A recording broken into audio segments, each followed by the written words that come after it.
Good morning, everyone. Welcome, welcome.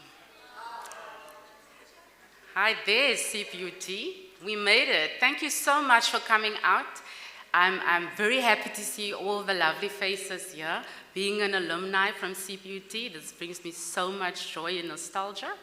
So I just want to go through a few housekeeping rules.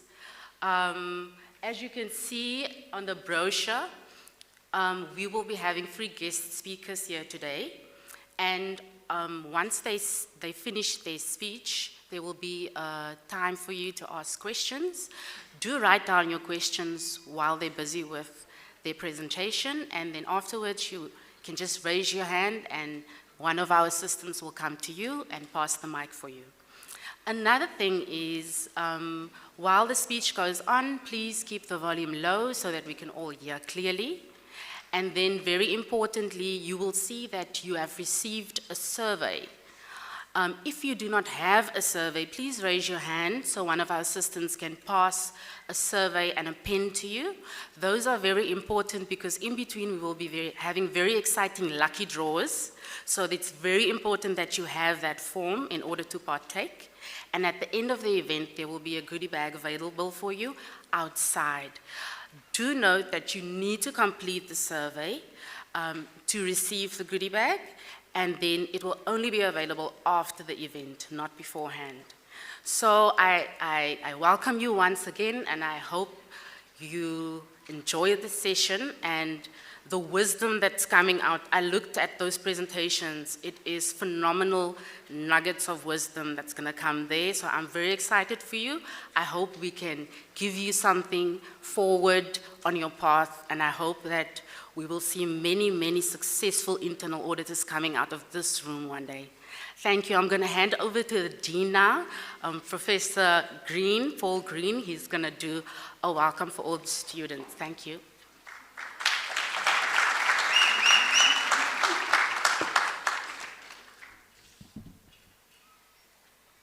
Program Director, invited guests, and that being James, good to see you. Blanche, I saw Blanche, as well as Linda Nene. Where's Linda? I saw Linda. Our Assistant Dean, Professor Desiree Scholz, the academic staff, and students, good morning, Molweni. I am so excited as the Dean today. I'm sure you can see the excitement on my face in that what you are seeing here today is a culmination of a strategic intent of the faculty. We deem this event to be an important event, and you will hear shortly why this event today is deemed an important event. But also at this juncture, let me welcome the other students that may have joined via the online platform. As a faculty, we have also extended a special invitation to representation from the SRC, and I just want to check, Mr. Nyandeki, have you joined us yet? I know we have as a faculty, and I want to begin by indicating the values of our faculty. Let me start there. So what we have done as a faculty is we've taken the acronym FBMS, which stands for the Faculty of Business and Management Sciences, and we have aligned a value to each of those letters. And the F is we subscribe to the value of fair. In everything that we do, we subscribe to fairness.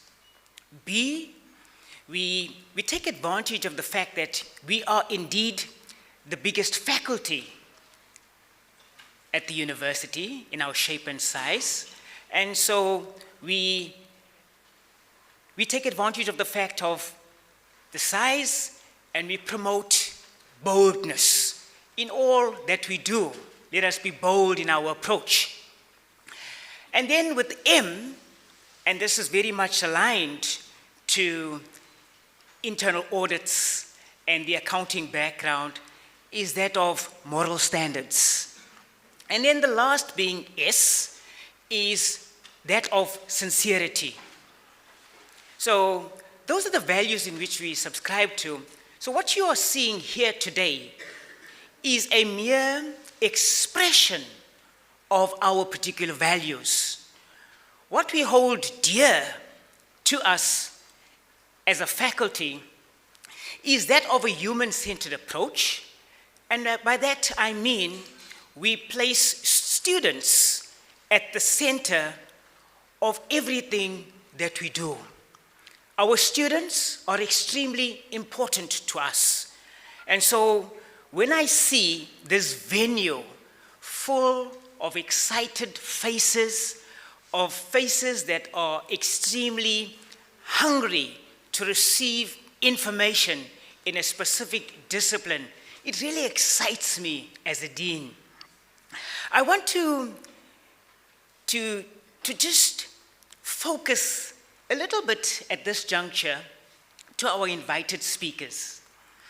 And as the dean of this faculty, I want to take this opportunity of thanking you for partnering with us in what I deem co-education. In as much as our academics will be responsible for the theoretical knowledge, but there is some practical and day-to-day experiences that take place within industry that I believe you could share with our students here today. So let me tell you where all of this stemmed from. So we are very mindful that once you have completed your qualification, you are going to go into a specific discipline.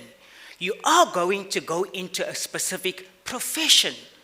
So we believe that it's important to empower you now to instill the values of that particular profession while you are studying, so that when you go out into industry, you are familiar with the terminology, you are familiar with the milieu that you are likely to experience when you go out into industry. So what we are seeing here today to the students now is extremely important. So to our industry partners, thank you for that.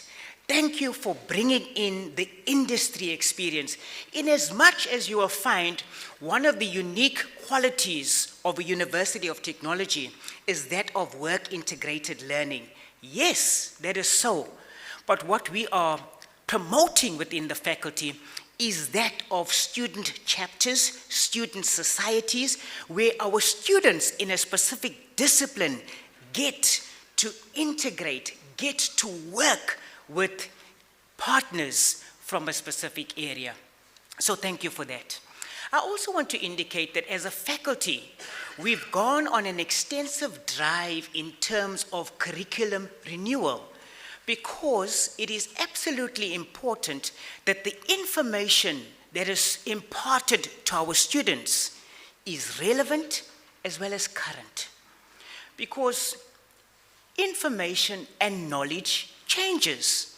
And within the university, we are about the business of knowledge production. So I want to give you the assurance that your lecturers remain at the cutting edge in terms of keeping abreast with development that takes place within industry. So much so that we within faculty promote the fact that our academic staff really relate and keep their ears on the ground in terms of research, in terms of conference attendance, in terms of engagement with industry partners, so that the information that is shared with our students is that of what is taking place within industry. And you will find that the qualifications that are offered within our faculty are qualifications that are registered on the updated HEQSF framework. That is the latest framework that is offered within the South African higher education landscape. So let me come to now the student chapters and the student society, and let me speak a little bit to our students. This is something in which we are promoting within the faculty, across the various disciplines. And I want to take this opportunity of acknowledging the work of the head of department, Professor Jobo Dubehlela. Prof, you deserve a round of applause for what has taken place here.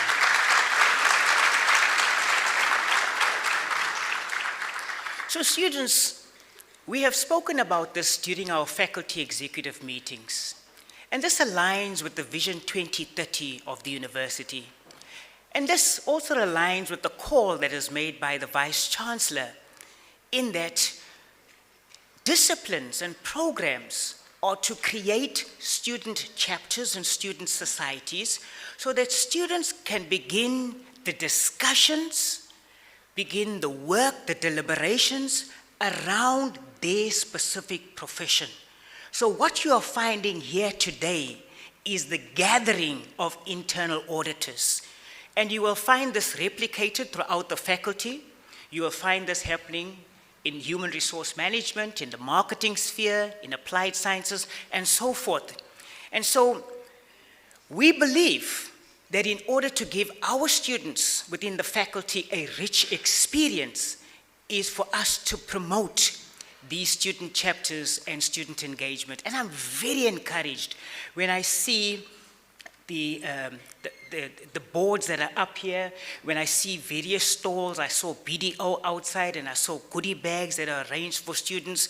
And I want to say this is all put in place for the benefit of the students, and what we are doing is we are expressing this student-centered approach. Okay, with that being said, Prof. Dubehlela, I know that this event was not undertaken single-handedly, and behind you is an amazing team. And so to the academic staff within the department, I acknowledge your contribution. I also acknowledge your call that has come from the faculty leadership for the establishment of this student chapter, student society. Thank you very much. So let me focus on our students. And something that I'd like to leave with you. This establishment of a student chapter and a student society must certainly not be confused with a political structure. It's not about that. What this is about preparing you for the time that you have to go out into industry. What this is about, it is about the gathering of your fellowship.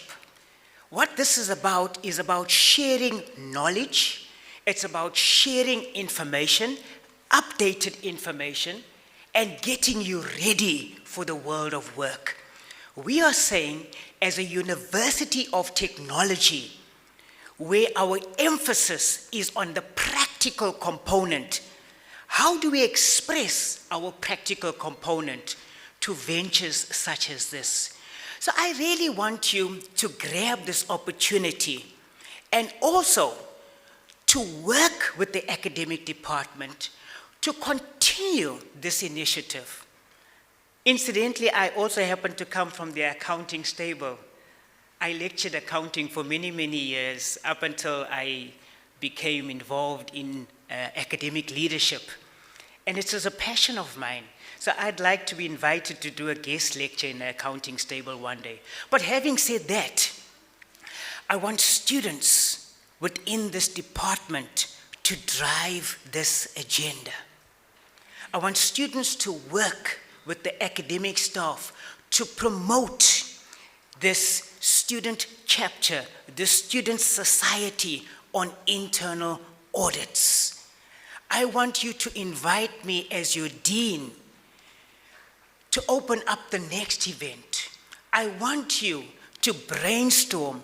I want you to create and have lectures, public lectures on topical issues around internal audits.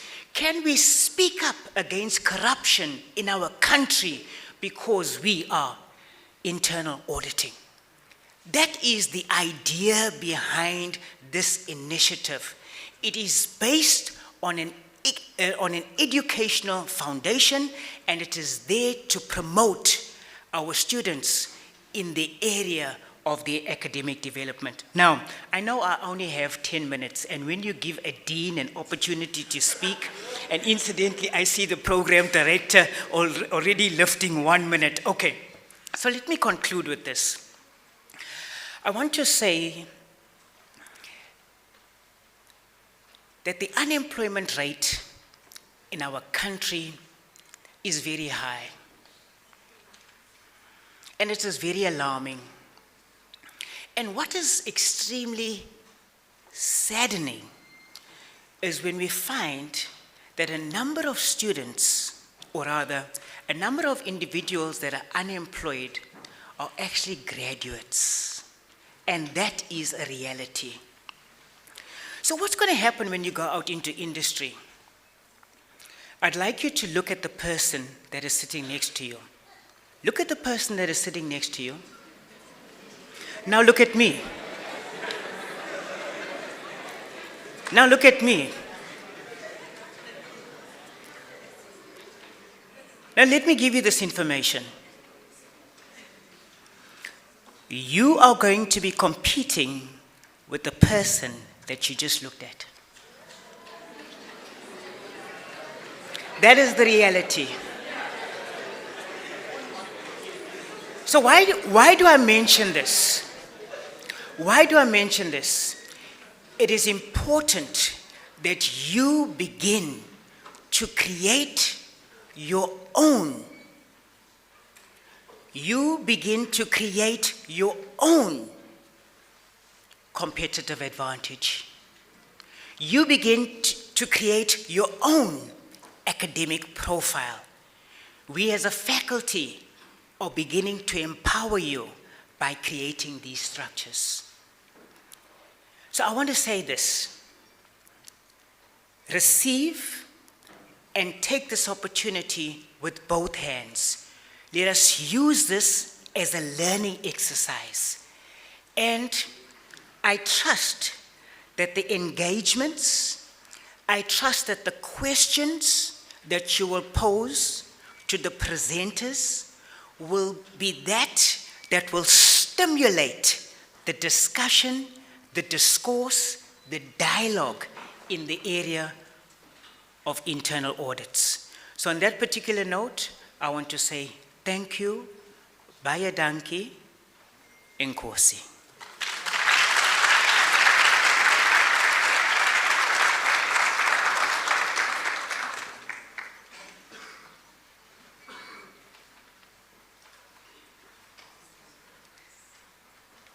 Wow, wow, wow. Even I feel encouraged after that. Thank you very much, Professor Green.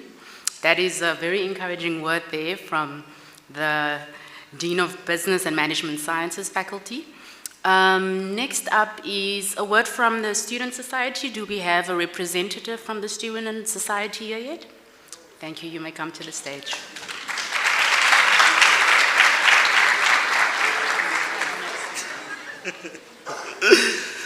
Yeah.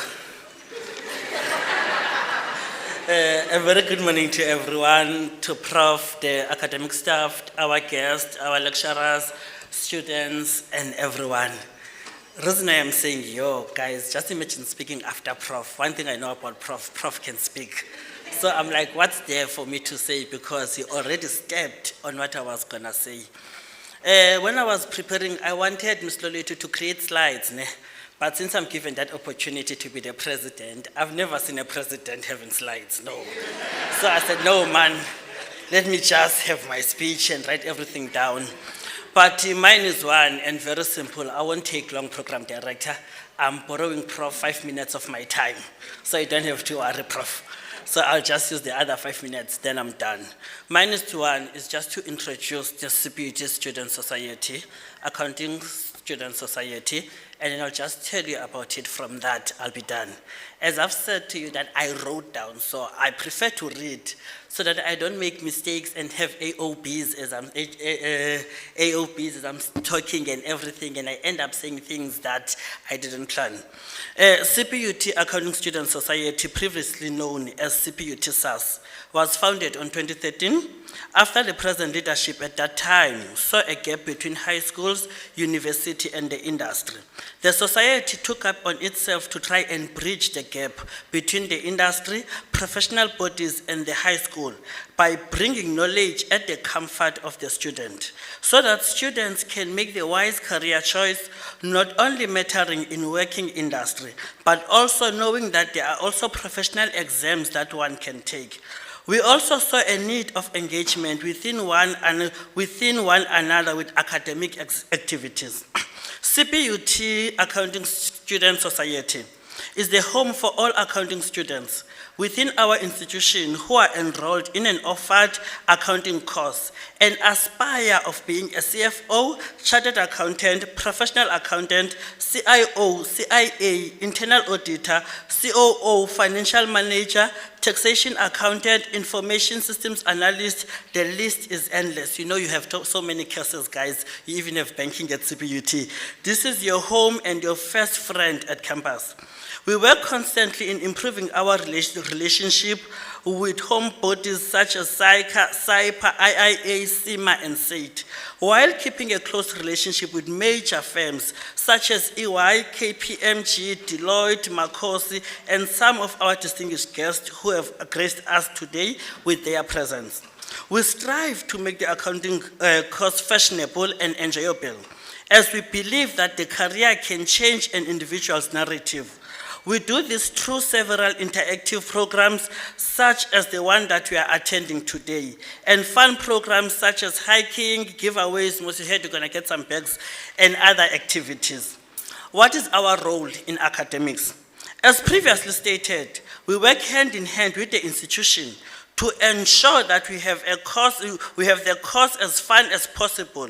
And one of ways we do this through student assistance programs such as FACET, PASTEL, tutor programs, and other student development programs.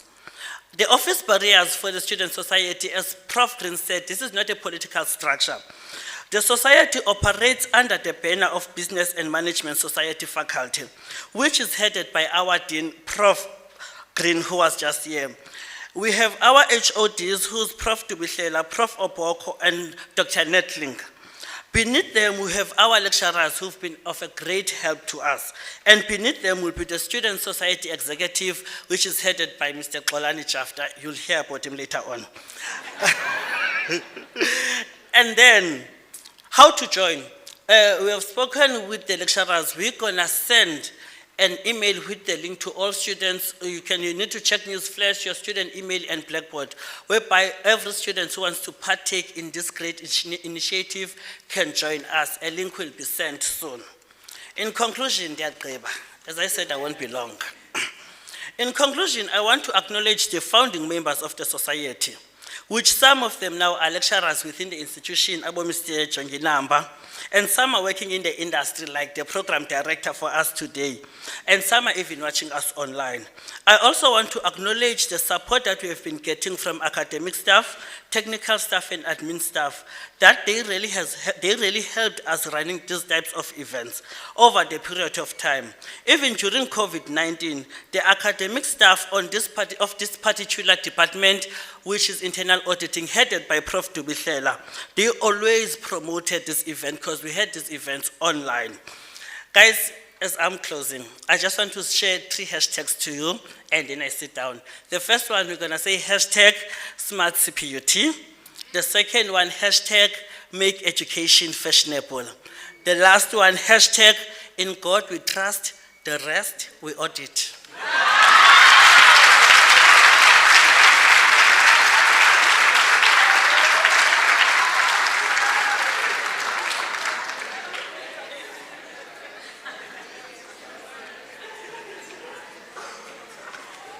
I am thoroughly hashtagged.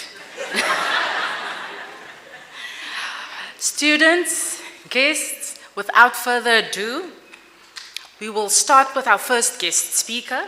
I would like to introduce our first speaker, which is James Kura.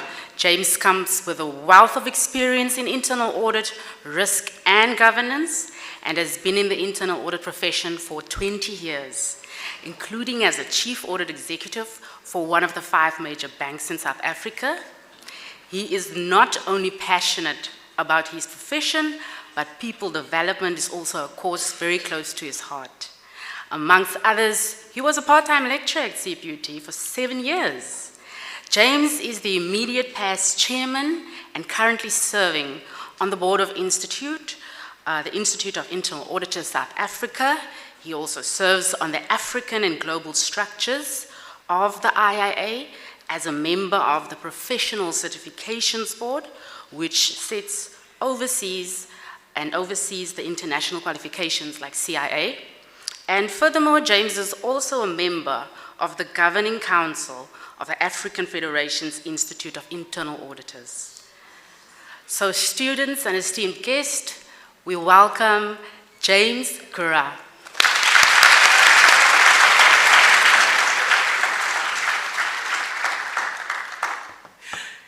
Good morning, everyone. I can tell you, walking onto this campus, it felt like coming home, and I feel the energy and the excitement in this room on this campus, and I really miss this over the period that we had a bit of isolation, etc. But what I want to encourage you know what? I think COVID and the pandemic was necessary, okay? Very often we look at these challenges and we get negative and we forget the upside, the opportunities that exist. And all I see over the last 2 years, other than unfortunately the personal touch, the personal interaction, etc., is that there has been a lot of opportunity. So, I can't now say this with Prof. Green having left already, but as the previous speaker has said as well, it's very difficult to come on third and you have such powerful speakers with such powerful messages having opened already. So before I talk to you a little bit, because I can actually also take the full 2-hour slot. Yes, it's been a while. But today I'm only really going to talk to you a little bit about the internal audit structures, both the IIA South Africa, but also for you to realize that you're joining a profession and a fraternity that's global. So our parent body actually looks over internal audit for the entire world. And I'm privileged to be able to serve on many structures, etc. And even though I may be able to, I will be scanning through many of my slides on the board very quickly. I will arrange that you get copies of the pack if you want to go through it. You can then contact me if there's anything you want to discuss in any further detail. Now, conscious of the time, and I am actually not very pro self-promotion, but I do want to just share a little bit about myself with you. I went the chartered accounting route, but even at that young age, and especially after I finished my studies and I started my articles, as it was called, I realized that technology had an important role to play in the business, more in business than in general life. I can tell you, we talk about having a wealth experience over more than 20 years. Things have changed. So I got to a point and said, but you know what? I don't want to be an auditor. I want to be an IT advisor, an IT auditor, an IT consultant. That's what I want to do. The core of what I want to do must be information technology. And then, because I went through a traditional university, I'll admit to you, I didn't even know about internal auditing. And I landed in internal auditing, and suddenly, everything just expanded. And I realized that information and technology was actually a core part in addition to everything else, because internal audit is such a multifaceted profession that I was the CAE of one of the banks, and initially I said, you know what, I'm a young person, after 3 years I need to move. And then I signed a 10-year agreement, and it got to year 13, and I was still CAE, and I'm thinking, gee, am I getting old? I'm getting stuck. But the world in which we lived, and 13 years after, I said, you know what? After 3 years, one has to move on. Otherwise, you get complacent, you get in a comfort zone. I realized the world in which we live continues to move.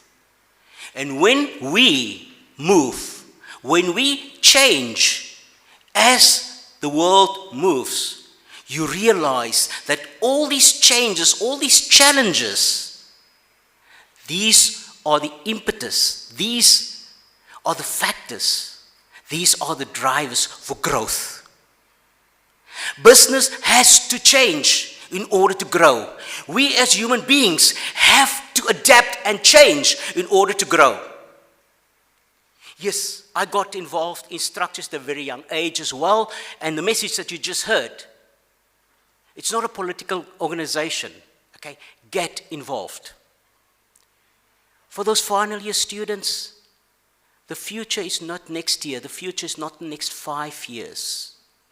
Even in your first year, your future is not when you complete your third or the fourth year and you decide it's now time to get into the job market. The future is now. Okay? It's not only about who you know. It's about the connections that we make that will enhance us, that will help us grow, that will put us in good stead. I'm fortunate that I could hand over to a regional structure in the Western Cape, very, very competent people, and I see them as my next generation. But I'm very excited about this next generation that's going to be the next profession for the internal audit. So now I serve still on the South African board. I serve on the global board that set the qualification standards for you to practice internal audit anywhere in the world. We oversee the CIA, for those of you in the know, that is the mark of excellence. That's the premier qualification for internal auditing. And the thing that excites me the most currently is really, I just came back from the African Federation's conference that was held at the end of May in Zambia. Our goal now is to empower our brothers and sisters to professionalize, to grow the profession across the African continent. Okay. And we can start at home, and then we mobilize ourselves across the world.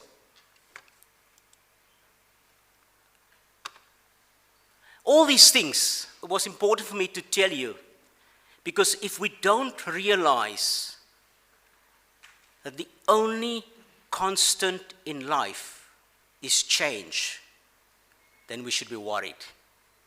I'm going to repeat it. It's not about going through the motions.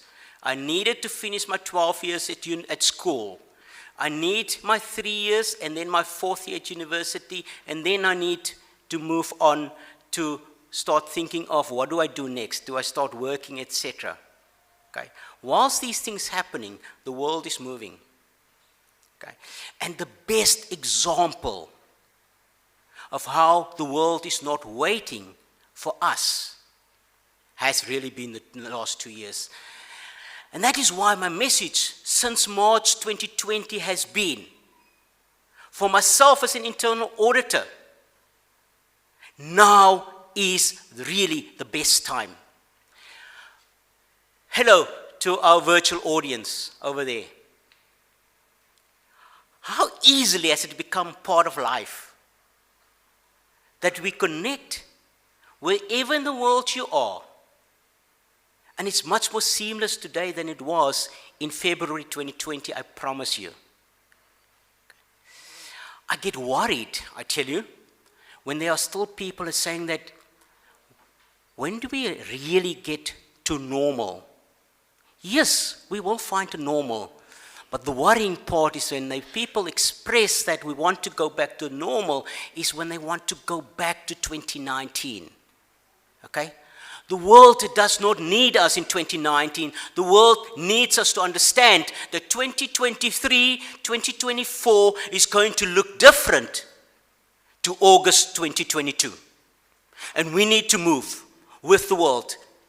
So the one thing that you always need to understand is that there's only one constant, and that is change. So you know, when I look at the South African context, and I look at South Africa because I love being a South African, and I see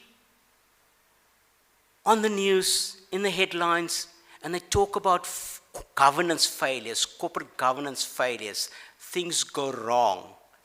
And very often, they also ask about, so who was there, where were the auditors? Where was internal audit?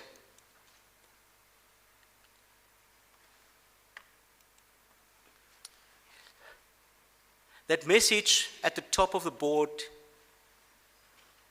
is a message from the IIA that I want to tell you a little bit about today. It says that governance, to be effective, needs internal audit. There are really 4 pillars of good governance. And I'm not going to go through all of them because today is not another academic lecture. But do know that internal audit has an important role to play in organizations, whether you're going to work in the public sector, whether you're going to work in the private sector, in society at large. Good governance is important, and internal audit has a role to play to ensure the sustainability. So the IA is the body all across the world in 159 countries that ensures that we provide a profession in structures that serves society. A profession that we can be proud of. But in order to do that, we need to have people that do it on a daily basis. And we are the brand for the profession. So across the world, there are 215,000 members. There are many more practitioners of internal auditors, but there are 215,000 members of the IIA. So practicing members in the internal audit that says that they want to belong to a body who is the voice of internal audit in South Africa and across the world. And 180,000 of them are certified internal auditors.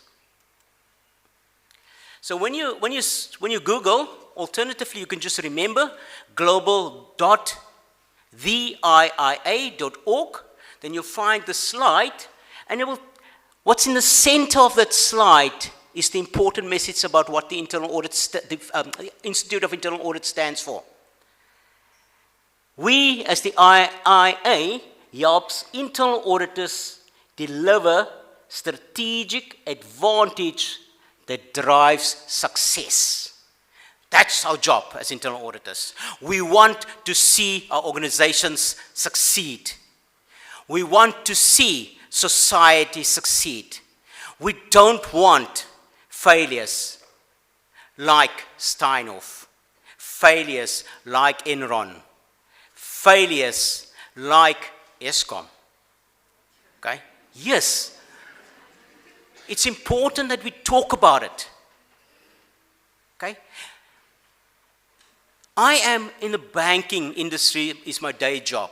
And the one thing that banking and internal audit have in common is a very important thing. And you know what? What is the most important thing in relationships? Trust. Banking stands because of trust. Internal audit stands because of trust. We need to instill trust. And we need to enjoy the trust. If the trust is not there, then things will fail. Relationships fail. Internal audit has to stand because of trust. So, these are good things to say.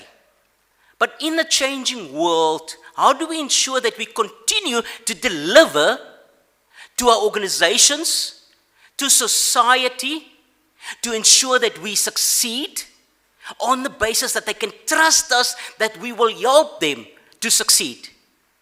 So therefore, we need to constantly be aware that in this changing environment, that the needs and the demands and expectations of our stakeholders in 23 and 24 and 25 will be different than they are today. Do you agree? So I'm not going to go through all of the pillars of our strategic objectives of the global IA, but the very last one, I want to bring back to what Prof. Paul has said. One of the things he said, that as an institution, they are committed to help you to be on top of developments. We need to understand that whilst the future is not in the future, it's not tomorrow, it's here today already. Tomorrow will look different. Next year will look different. So therefore, the needs and the demands are going to change. And as internal auditors, the demands on our time will be different. So therefore, the very last one is what we as an IA need to ensure that we enable the profession. The practitioners like myself in a bank in Stellenbosch, in Cape Town, at the bottom part of the African continent, as well as my colleagues in Australia and in Europe and the American States and in Tanzania and in Ethiopia, that we are ready for the future. And as you heard, and as you know, at institution here, we're starting already. Okay? Get involved. Make sure that you don't worry about, am I going to get a job next year? But ask yourself, am I ready for the demands of what business, what employers, what society is going to ask of myself when I am a qualified person with my degree, my diploma, and with my CIA when you complete it. When I look at the IA South Africa's strategic objectives, the things that we focus on, it's important that you look at number one. We want to make sure as the IA South Africa that when you join the IA and you become a member if you're not yet, when you start practicing, that we meet the current and the anticipated needs of and expectations of the market and the regulatory environment. We want to create value for our stakeholders. And we need to understand that when the headlines ask, where was internal audit when there was another failure? That we cannot shy, we cannot hide, that we have a duty to protect public interest. So, for our members, the most important thing in the center is that we live and we work and we're going to be measured by the things we do and the things we deliver. So we, as an institute, set the standards. What you need as an internal auditor and how you perform your work in order to bring value and to enhance value of your stakeholders. So right in the center is that we set the standards, and those standards are updated as change in the environment appears. But at the top, remember that little word called trust. You know how we instill trust? Is when we live by a code of ethics. So the IA globally have set a code of ethics that everyone as a practicing internal auditor has to combine. It's only 4 pillars. Integrity. the most important part. Objectivity, confidentiality, and very important for you as you're still growing, as you're aspiring, as you're going to develop yourself. Competence. Okay. So you are at the first phase of your career now in terms of embedding competence, gaining the knowledge that you're going to require to do your job. And you know competence comes from what you know, the things we learn from our textbook. Why is workplace integrated learning so important? Because the things we know, we need to apply. You need to do things. We need to develop those skills right. And then we need to have the right attitude and values to want to continually grow and apply my skill and my trade. That's what competence is about. And that is embedded in the code of ethics. Okay. It's a non-negotiable if you want to instill trust in the profession, in the work that you do as an internal auditor. So therefore, we set the parameters. We look at your syllabus, and we look at what the market demands, and we set the criteria for you to qualify. So we set a career path. How do you become what you need to be? How do you continue to grow in where you need to be? And along the way, we provide you with certifications that I will come to in a moment. That's your professional qualifications. Okay? But in addition that, we will on an ongoing basis provide you with the training and development that you need. And because this is the next thing that you need to know, that you'll hear from my colleagues as well. Welcome to the profession when you join, because it's one of lifelong learning. As the world changes, we're going to continue to learn and grow. We will never stop learning. Okay. Maybe not to the extent that we've studied really hard over here, but you can never stop learning. Okay. So we assist you in making sure that you keep up to date. We will provide you with the technical support. We will provide you with the opportunities to connect with peers so that we can learn from each other. But you don't have to wait until you start working. That networking is a very important part, because it's not about, oh, I know somebody, I know James, I know Anthony, I know Job. Okay.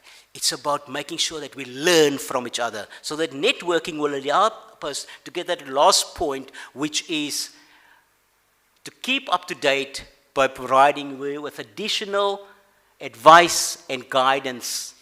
And if you become a member of the IIA South Africa, you will on an ongoing basis receive communication from us, including job opportunities. Okay? So that's the certifications offered by the IIA Global. The most important one is the CIA that you've heard much about. But the IIA South Africa also, for the South African circumstances, have developed specific programs for ourselves. Workplace integrated learning is a very important one, and that is why we've developed learnerships. The IIT, the Internal Audit Technician, being the first phase. Then we've got other certifications that you can get, that you can just go to the IIA website. You'll learn much more about. These programs are so valuable that other countries are coming to South Africa now, even from Europe, that they say that we want to learn from you is how do you integrate experiential learning with normal classroom training and other qualifications. So, lastly, please, the IIA South Africa offers student membership, a reduced nominal rate for you, so you can become actively and you can enjoy all those benefits that I just showed you that's available to others, to other members. You don't have to wait until you start working.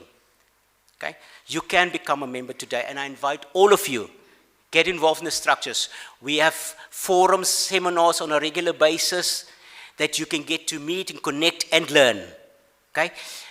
One of the advantages of the pandemic is that most of these things now are also held virtually. So you don't even have to drive to the northern suburbs or to Stellenbosch. Okay? You can just join the groups from there. But when you have face-to-face, you can get to actually interact with us. And I invite you to please join us at those sessions. Thank you. Good.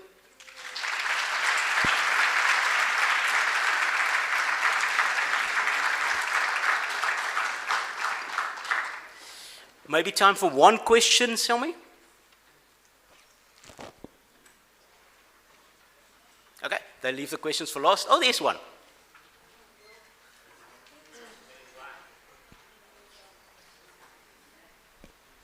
Hello, everyone. I hope everyone is well and in good spirits. You spoke about certification, and I know that you must have your undergrad, and then you can join, then you can take whatever path. For instance, I want to pursue the CIA. I do have the undergrad, but the problem is acquiring the experience. Because if you do search on any platform like LinkedIn or whatever, when you search internal auditing internships, you find a few. But if you search for internal audit jobs, you find a lot. And if you search for accounting, financial accounting, tax internships, you get a lot. And you also get a lot of job offers.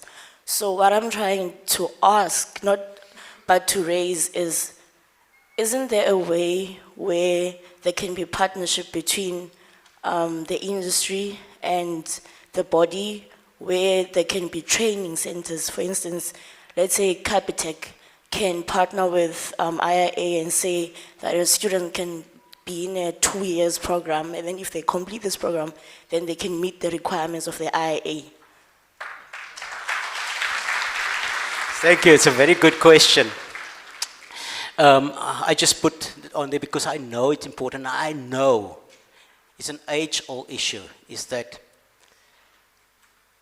when I enter the job market and I've got all my papers, then people say, but you don't have the qualifications yet. And now the IA have these structured programs, but it's still difficult because you require that experience. But a very good suggestion, okay, and it's certainly something that we all constantly think of and look at, and it will eventually come to fruition. Not necessarily to the extent, but that principle of having those training centers so that you can be placed. Because there are so many good organizations in the Western Cape itself where you can be placed first for your 2 years and you get your IIT at the end of that 2 years, another year, and you can start your CIA, and on completion of your third year of experiential articles, and you have your CIA, then you have the PCIA, which is an NQF 8 qualification in addition to your academic qualifications. For now, my advice to you is that reach out to organizations. I'm putting my detail on there. Go on to the IA link, LinkedIn pages, etc. But also an organization like Capitec. Now, I can't speak for any other organizations today. I'm not here to promote Capitec either. But if specifically, if you say, listen, Capitec, but are you going to take in one or two or a few? Please, okay. Then please just use those contact details and then reach out to me. Sorry, one last question. You know, we are doing diploma in accountancy and then others choose to major in whatever. So if I'm doing internal audit and someone is choosing accountancy, you find in the job market that we the ones who are doing internal auditing, we often take accounting learnerships and internships. Don't you think that you're losing at some point? Yes, we could, but remember the challenge that we have is that we are a multidisciplined profession.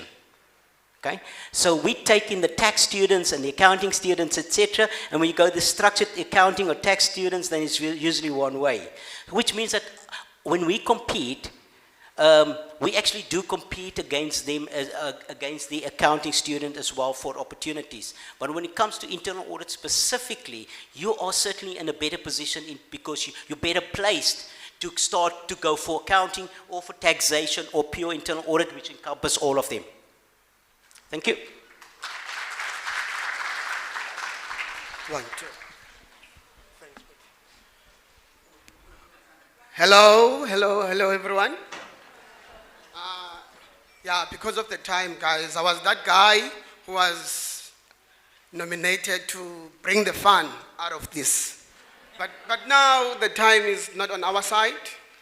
Apart from the intellectual property that we gave you guys, we also have tangible items. limited edition.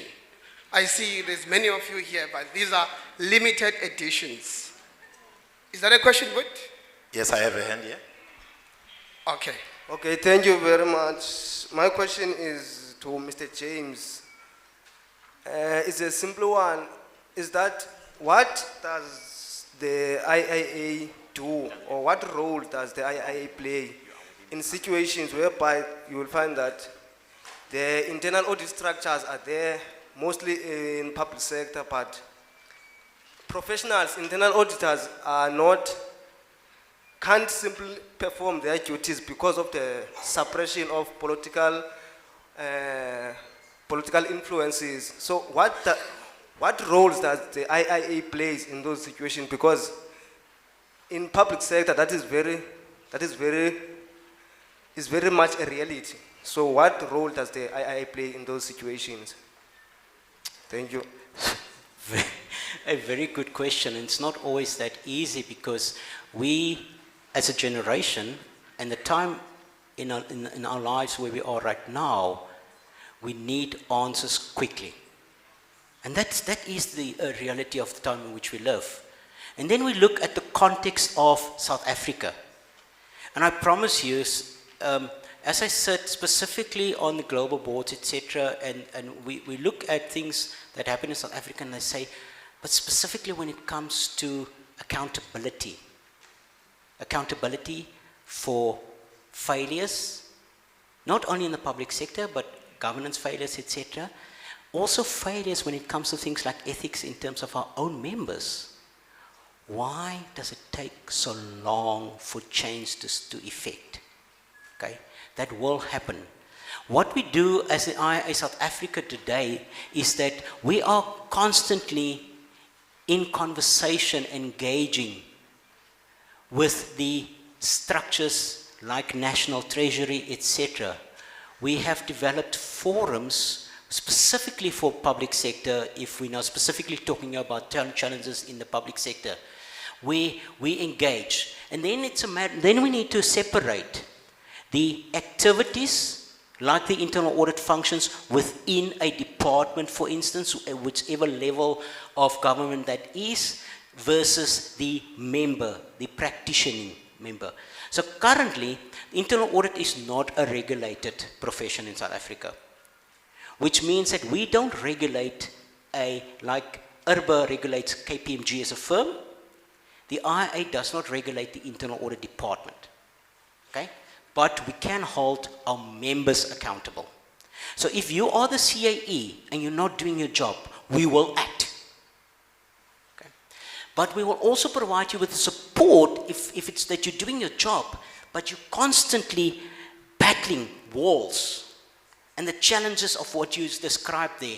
When we want to support you at this stage whilst the engagement happens on the other side, that will happen. So when will we begin to see the effects and the fruits of that labor? Unfortunately, I have to ask for a little bit of patience.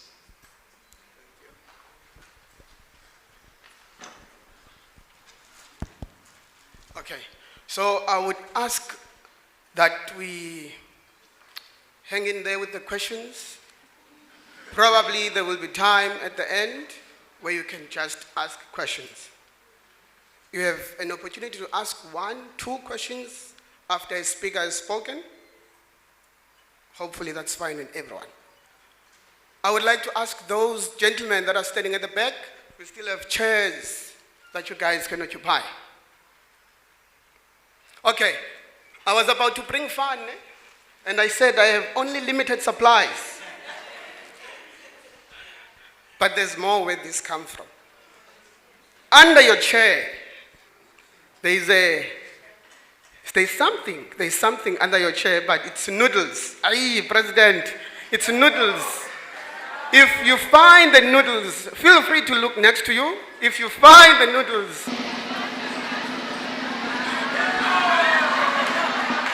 then you are the lucky winner for today. There's only 2 guys. There's only...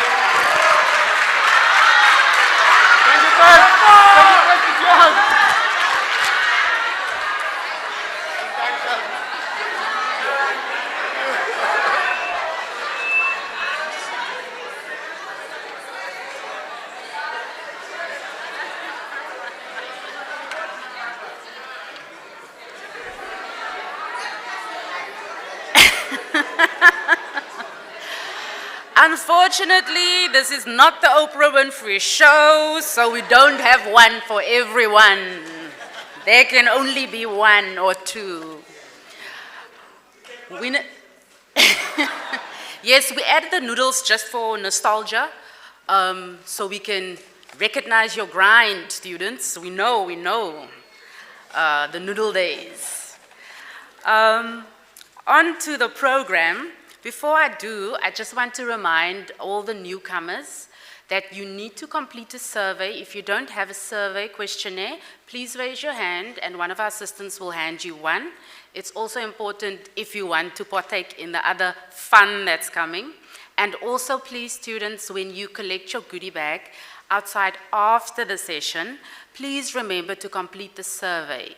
So your goodie bag will be given to you on completion of the survey. So just remember that, please. Yes, so on to a little bit more of wisdom coming your way.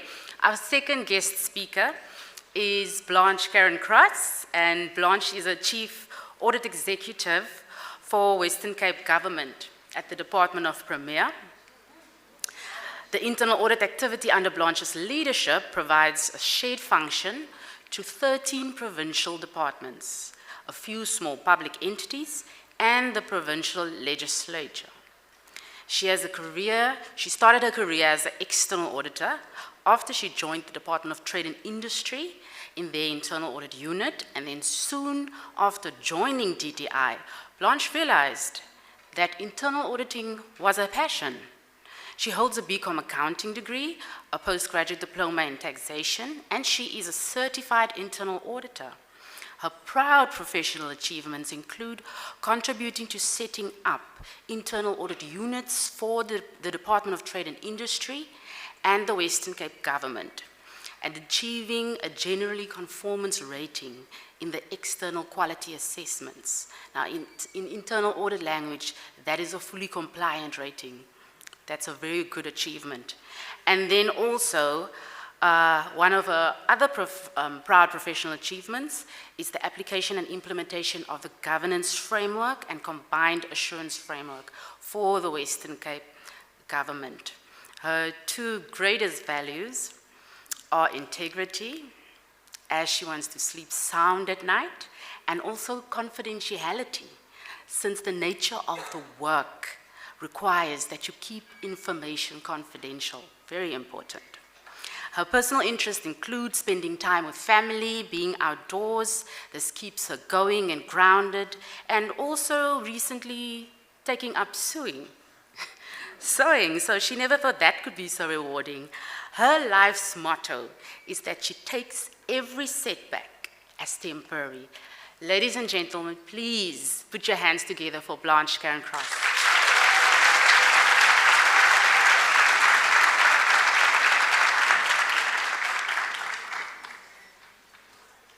Good morning, ladies and gentlemen.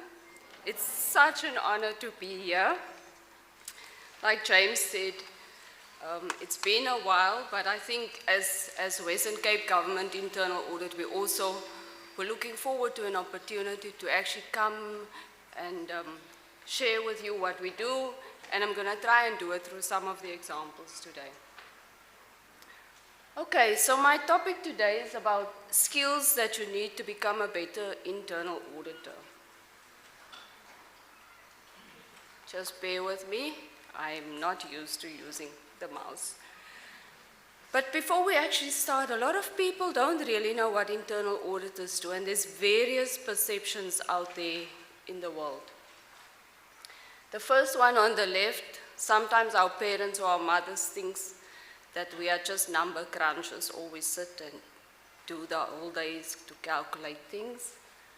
Some of our friends might think that we have money. Some might have, I'm not so sure.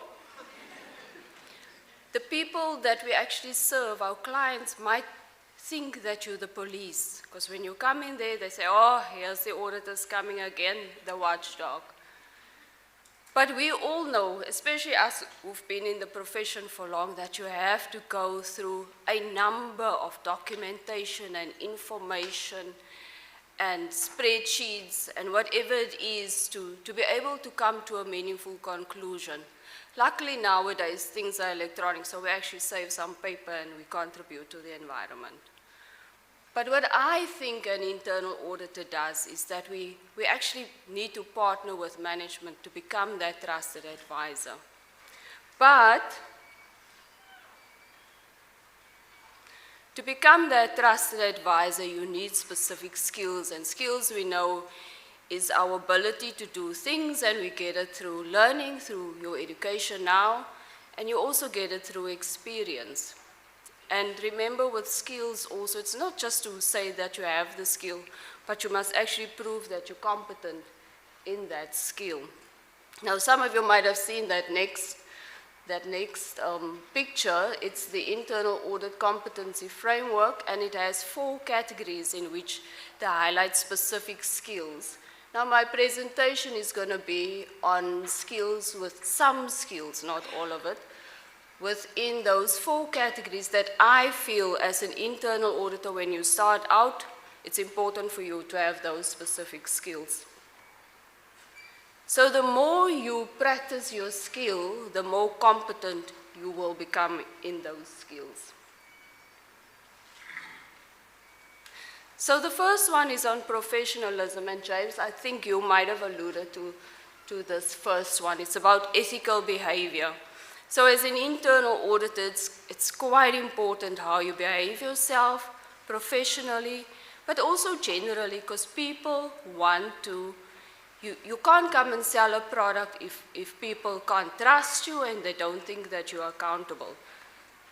So for us as internal auditors, it's really about knowing that whatever you do, every action that you take, everything that you do, you need to consider the impact of what you're doing, whether it's good or bad, and linked to that is what we call individual objectivity. Now, individual objectivity is really about the ability to identify those factors that impact your objectivity. As an example, you get people in an organization that's been there for long, probably more than James's 20 odd years. Some of them are there for 40 years, and you come in as a young internal auditor and they actually question your work. And a lot of times they say, but I know this, I'm doing this for so many years and I'm telling you this is the particular issue. Guys, as an internal auditor, we talk about sufficient, reliable evidence. If they can't give you the evidence, you stick to your guns. The next one is on performance, and I think this is critical for every auditor, that you have to be competent in governance, risk management, and control. This is our basis. We need to have a solid foundation in terms of these skills, because imagine you living in a house that has a cracked foundation and knowing that each and every day that crack is going up and up. Will you be able to sleep at night? I don't think so. You're going to sleep with your eyes wide open. Now imagine your client. You come in as an internal auditor. They don't trust what you do. You're not competent in your technical abilities that I've just highlighted. So how can they then trust you, and how can you then become that trusted advisor? So it's important that we have a solid foundation when it comes to these 3. The next one is skills under environment, and I've highlighted organizational behavior and common business processes, purely because it's important for internal auditors, yes, to have the technical knowledge, but part of becoming a trusted advisor is to actually know what the organization stands for. You go to Capitec and think they sell Coke. No, that's not the thing. You need to know what's the goals and objectives, where's the organization moving to in the next 3 to 5 years, and link with that is information technology, particularly data analytics, because I think we as internal auditors are good with data analytics. We are able to use information from various sources. We are able to identify trends and patterns and make a conclusion on it. But more importantly, is about providing a solution to our client, because you will get it a lot when you start out also. They will say, don't tell me the problem, tell me the solution.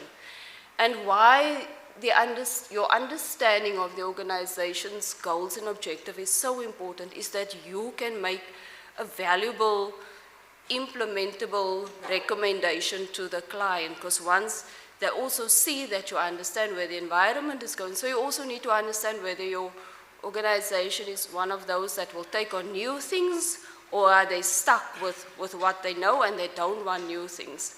Which leads me to the next category of skills. Oops. And that is under leadership and communication. And I've highlighted communication, verbal and written, but another one that's also just as important is actually be able to read somebody's body language. It's a bit difficult nowadays, now that we are doing a lot of our engagements via virtual platform, because people don't always switch on their camera, so you can't really determine what this person is, how their reaction is, and whether you need to change your approach or whatever else. But back to this, so persuasion and influence, and why I've highlighted persuasion and influence is that as internal auditors, you want the organization to grow, you want the organization to succeed, but it's difficult to persuade them if, one, you're not confident in the quality of work that you do, you don't have evidence to substantiate your statements, and the client don't trust you, then it becomes difficult to persuade and influence. But through verbal and written communication, it's also important that you keep your messaging clear and concise, and it's important to always link your messaging back to why it is important for the organization, what impact does it have on the organization.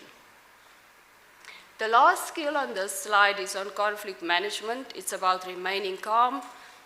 Remaining calm, sure, it's a big ask. It's not always easy. Sometimes you feel people attack you. It's a personal attack on you. But just remember, we're here to perform internal audits. We're confident in the quality of work that we do, so try not to take it personal. Try to remain calm, be adaptive, and be flexible. But there is a proviso to it. Sometimes you don't want to bend over backwards. Certain times, your client needs to hear and understand why it's important for them to take on new challenges. And again, I'm linking it back to understanding your organization's goals and objectives so that you'll be able to actually give them meaningful advice. I want to share an example with you. So as internal auditors, we usually discuss our draft reports before we issue it with a client. Now, let's call the process owner Mr. A. Mr. A is the process owner, and Mrs. X is Mr. A's supervisor.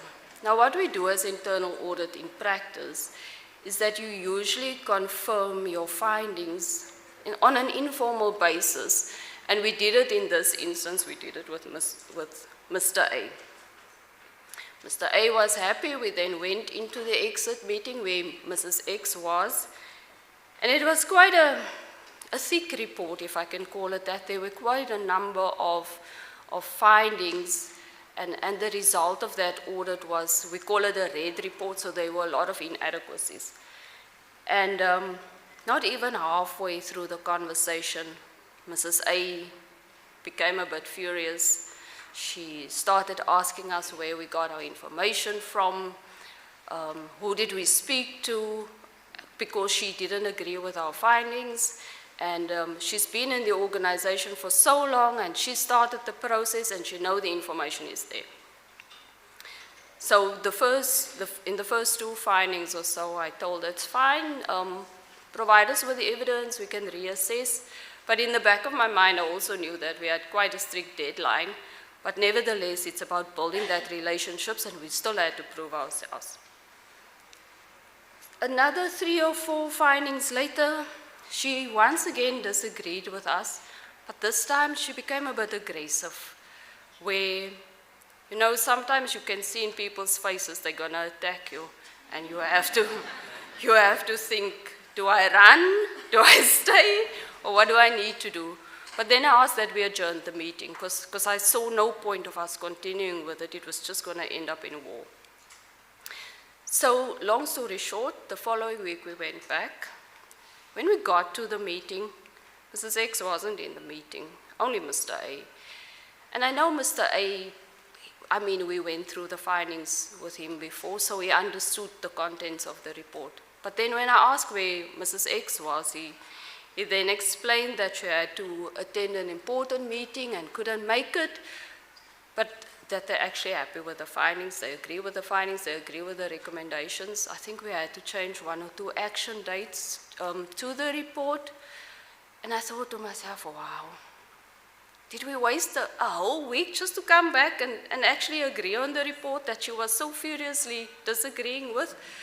But anyway, we walked out there, our heads high. But don't think it was like a good story. It didn't end there. We had multiple projects with that same person over the years, and none of it went smoothly.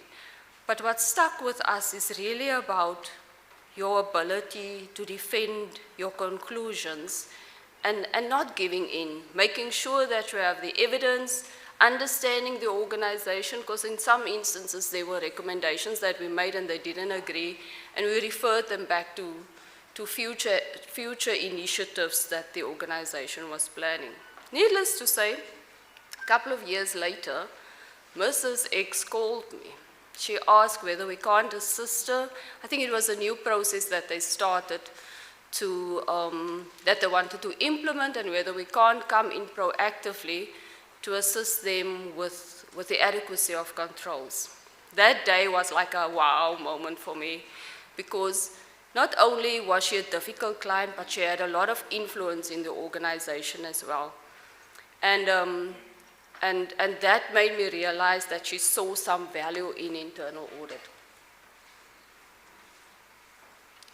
Now, why I'm telling you this is that in the example, you would have picked up that there's a lot of skills coming through, and you don't always get it right. And hence why I was saying that the more you practice your skill, the more competent you become.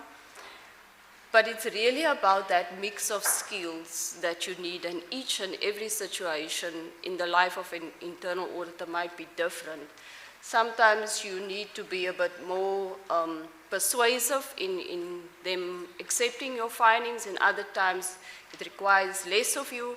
Sometimes you need to be very wary of what are the future initiatives of the organization so that you can convince them.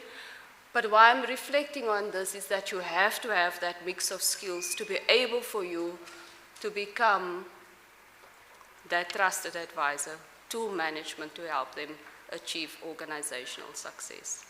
Thank you.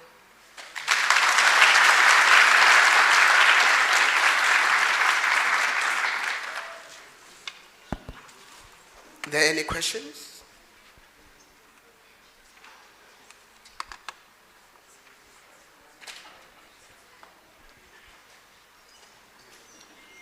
Thank you. Thank you for the presentation. Okay. So, my name is Ndipiwe, right? So we currently are busy trying to initiate a program within the university where we try to, speak with the relevant people in terms of, what I mean in terms of the relevant people, I mean that in terms of the industry, in terms of the people that are in your caliber, you understand, to come and speak with us so that we can have countless engagements, right? Now, it's not necessarily a question, but as well, it serves a purpose in terms of, being fruitful in terms of this gathering. Now, mine is simple. It's to say that how is it that we are able to have these conversations on a daily basis? I want to sleep on what you said. I want to wake up on what you said. I want it in terms of my discipline. If I'm doing internal auditing, I want it to be an everyday thing. I want to speak the language of an internal auditor.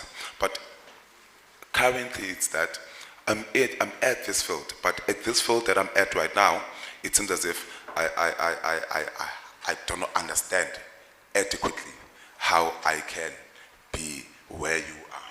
Do you understand? So mine is to say that what are the various platforms that we can be able to engage on a daily basis? You understand? How is it that, because nowadays we're always on our phones, right? And it's either we are on TikTok, either on Instagram, WhatsApp, and so forth. How can you bring that to us so that we can be able to always be there in that, in terms of our different respective disciplines, in specific internal auditing? So that's perhaps my question. Thank you so much.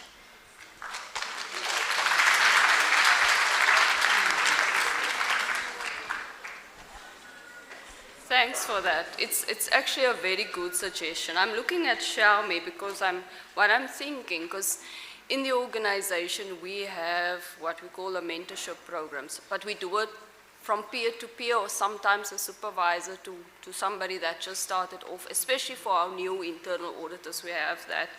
But I'm trying to think how we as an institute can then provide a similar platform, but from, like you said, from industry to, and maybe, Xiaomi, maybe we need to consider possible mentors that's willing to do it. So let me take it up with her and see how we can take it forward.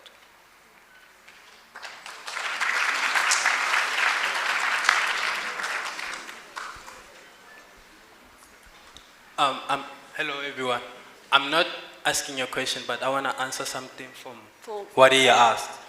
He says he wants to wake up every day into thinking about internal auditing, because since we're always on our devices, my advice from me to him is that instead of him having Instagram and following vloggers and everyone, he rather follow those people who are doing internal auditing.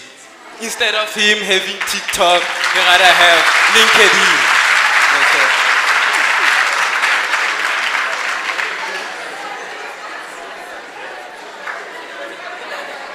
But I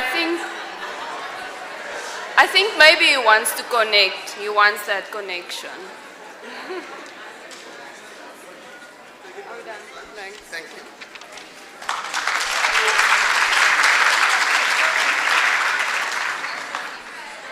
Okay, I'm back. I'm back again. There will be opportunity at the end, but we're taking 2 questions after a speaker. Right at the end, you will throw all the questions and we will try to answer them. Just to also answer you, Bud, on Thursday, the CEO of the IIASA on LinkedIn have a live session. Tune in when you have time. Okay. My name, I didn't introduce myself. My name is Masilake Yan. That's my surname. I'm currently an internal auditor specializing in information systems at the City of Cape Town.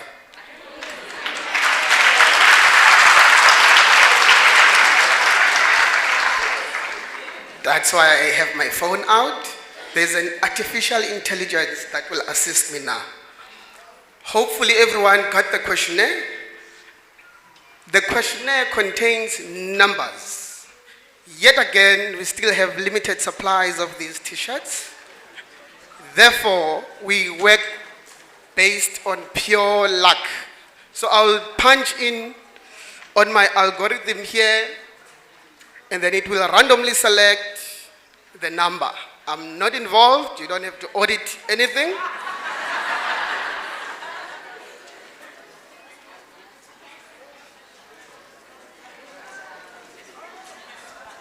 Okay, it's going to be 2 numbers because it's 2 t-shirts. Now, you look at the top right of your questionnaire, the number is red.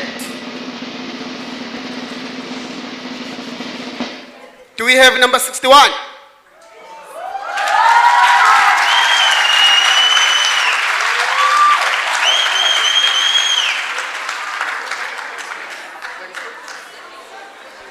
Okay. There is still another opportunity. Okay, the phone has spoken. Do we have number 179? Thank you very much.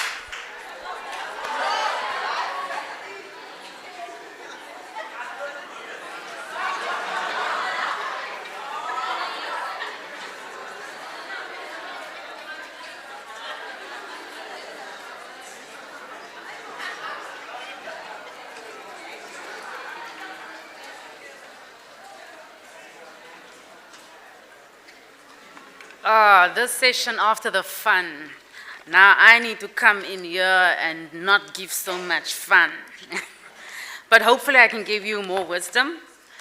Ladies and gentlemen, for our next guest speaker, wow, what a bio.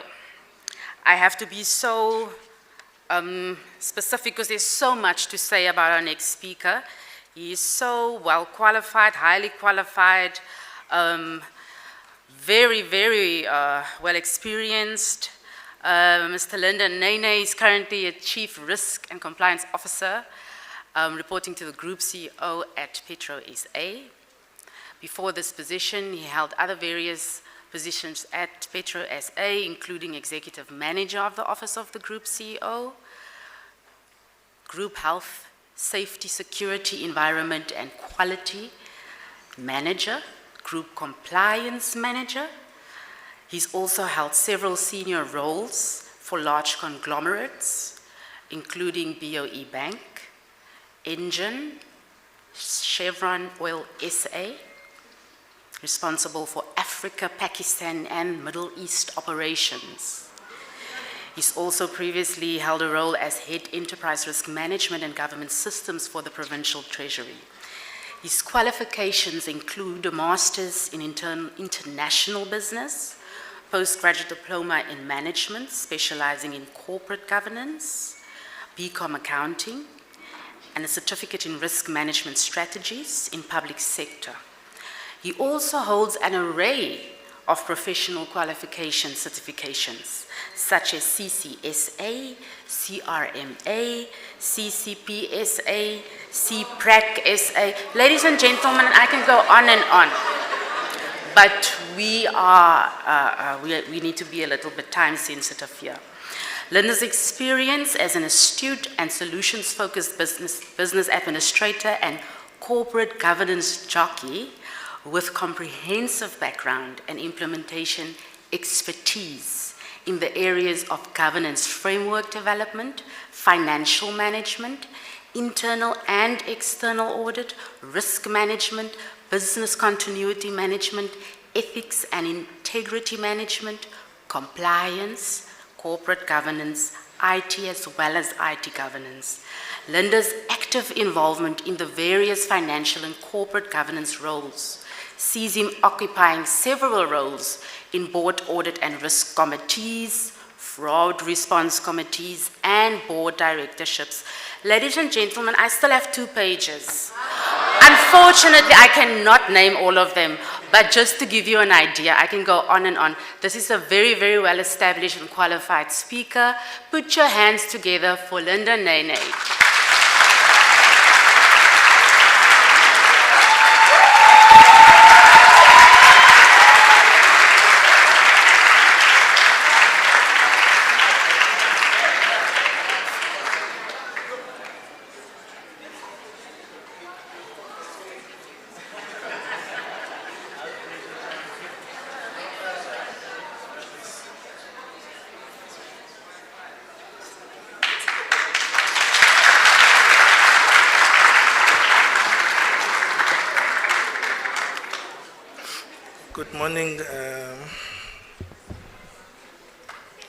Good morning, ladies and gentlemen.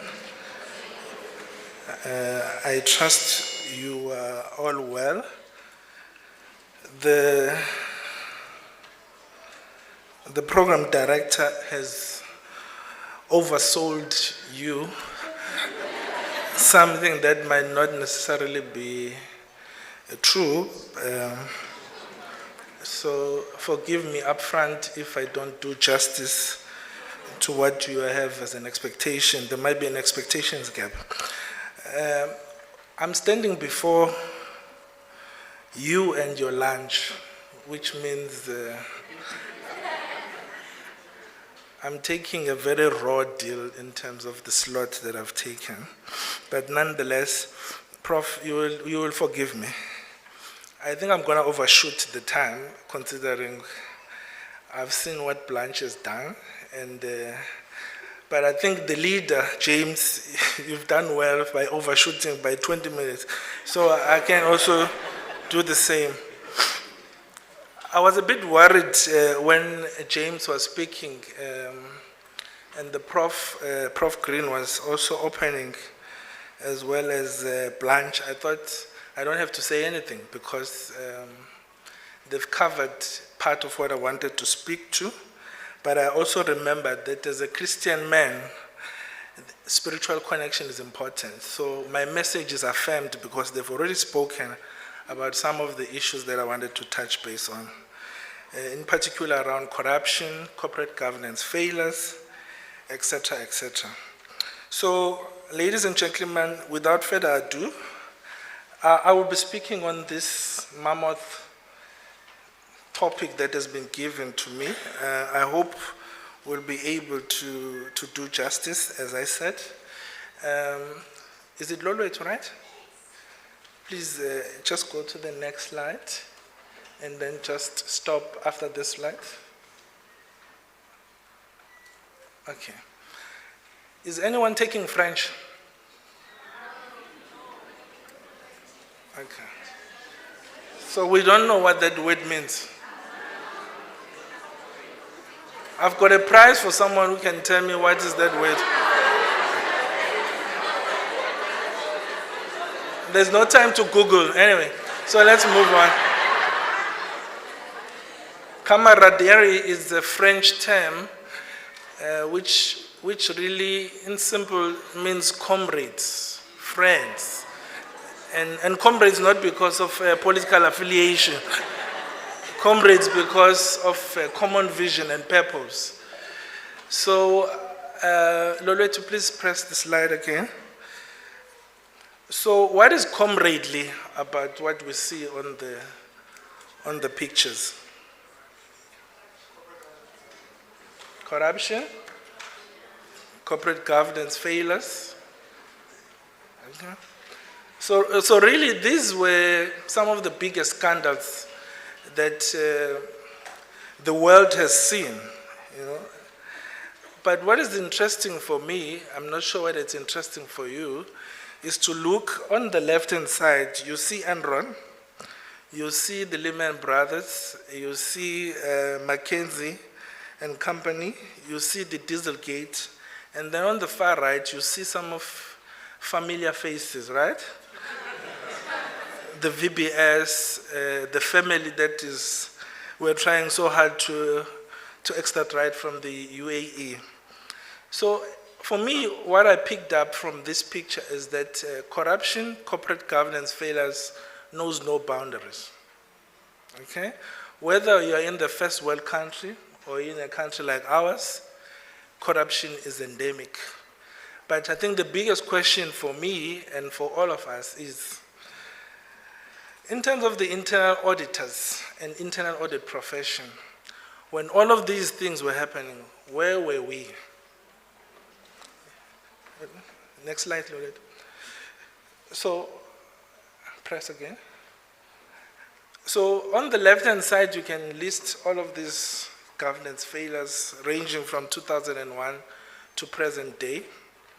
And then on the right-hand side, you can say that you had a governance regime which is fairly robust. You had King 4. You have the Companies Act, which really regulates how some of directors and officers have to manage the affairs of the organizations. You had the PFMA, which is Blanche's domain as a department. You had the MFMA, Shelmy, which is where you guys work in that space, and National Treasury regulations. With all these best instruments, but we had these failures. So there is an introspection that one has to do as a profession, collectively as people as well. Because these governance failures, for me, importantly, besides the investor and public confidence and corruption, lives were lost and destroyed. If you take the incident of the VBS Bank, where Ogogo Bethu, our grandmothers, had deposited monies in that bank, and that some of us who are greedy, because we hold executive positions, we decided that we will steal money from those banks.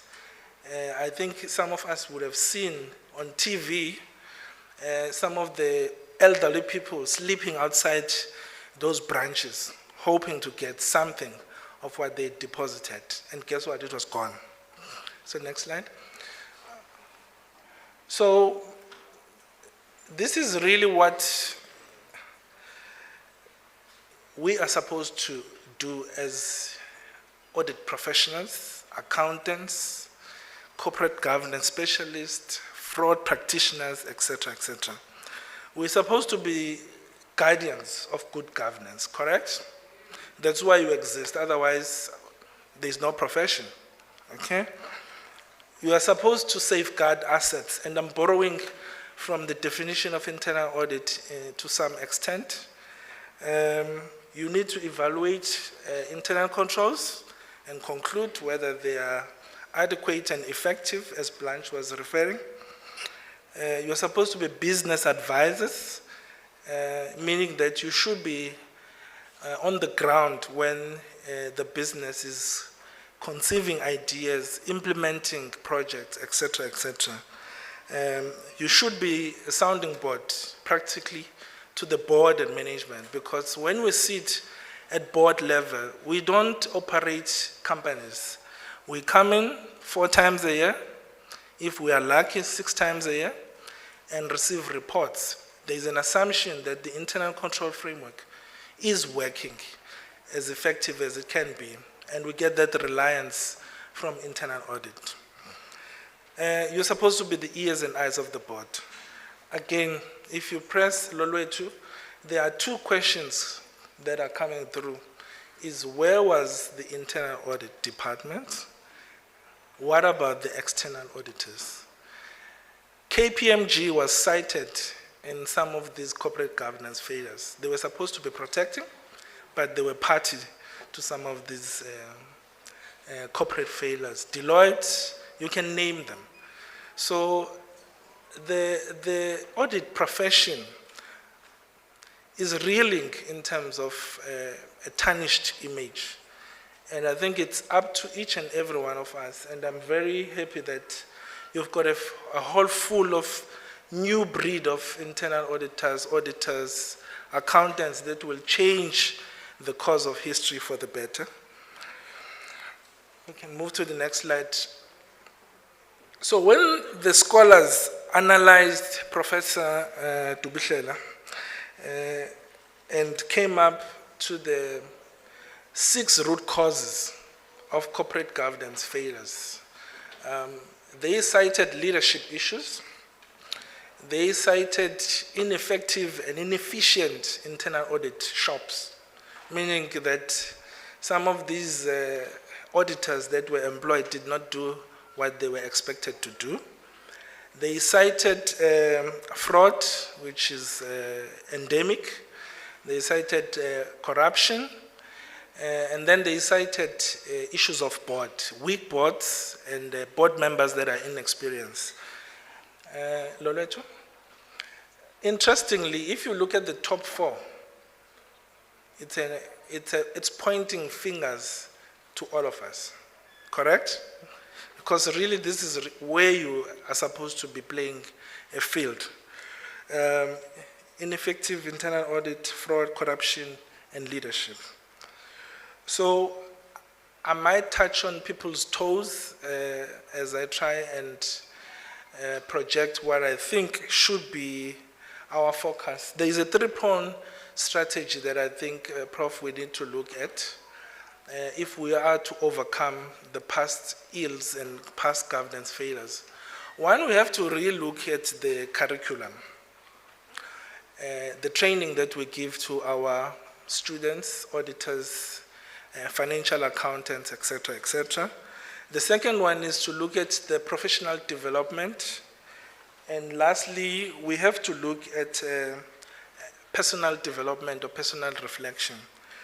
When I was still sitting behind the desk many years ago, I was not taught anything about leadership.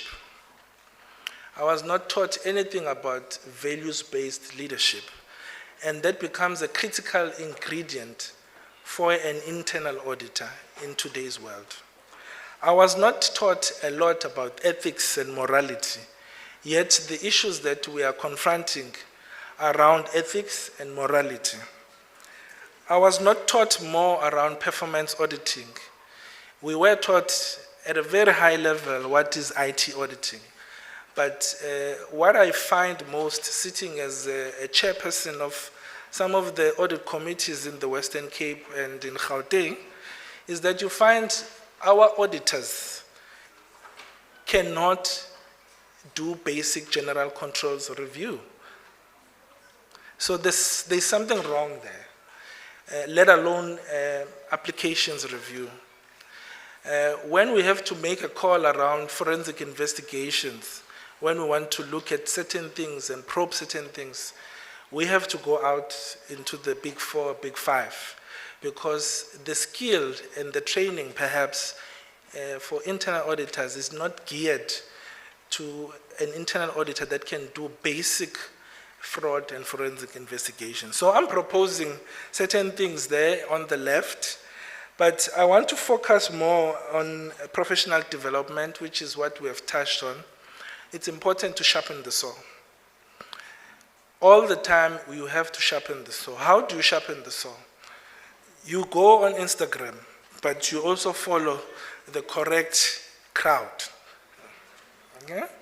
There is a crowd probably that looks like Blanche and James and others, which will not be posting about parties that they've gone to. They'll be posting about topical issues that are affecting the internal audit profession.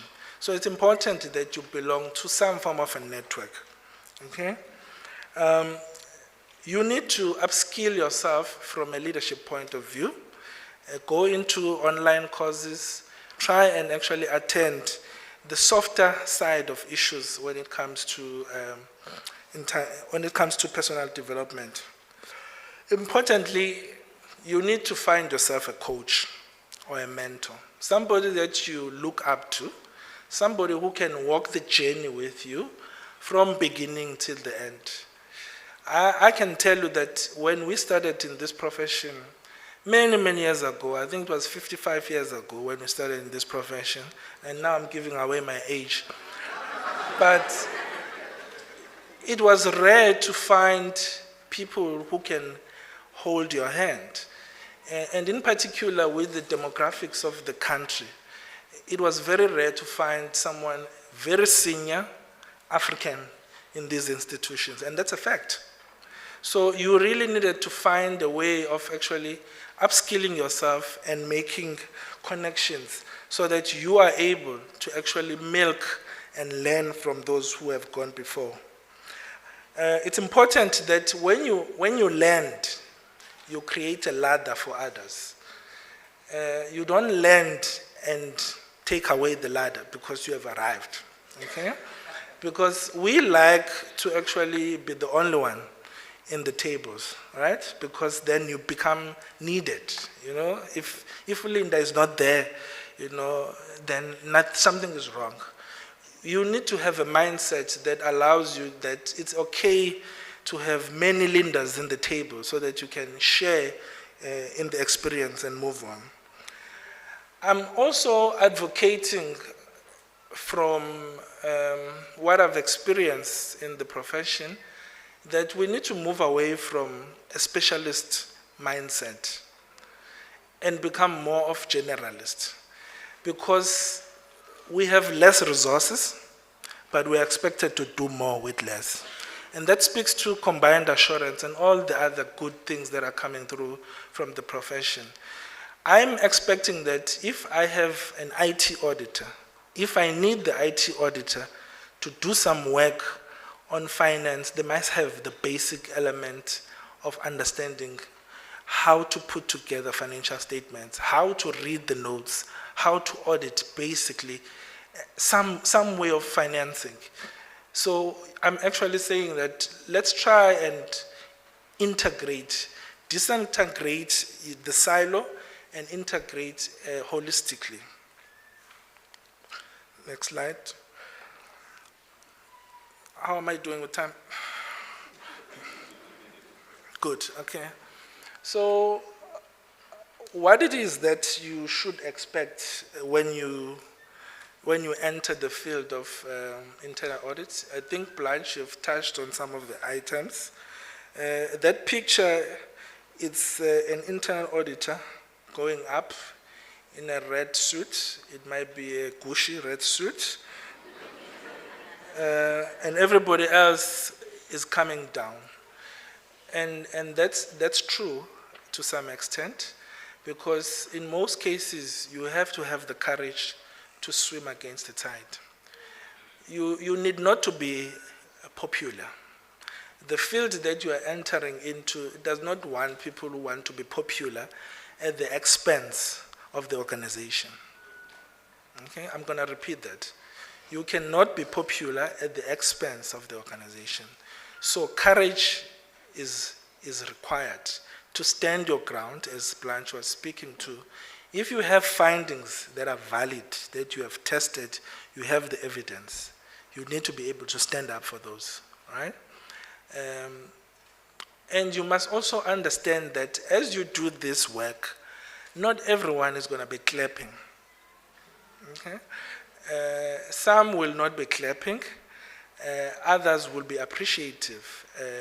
But the courage that is really required for me is that you must be able to understand the cost of what this work requires from you. It's long hours, okay? Tons of spreadsheets, documents that you have to go through. You have to upskill almost on a daily basis.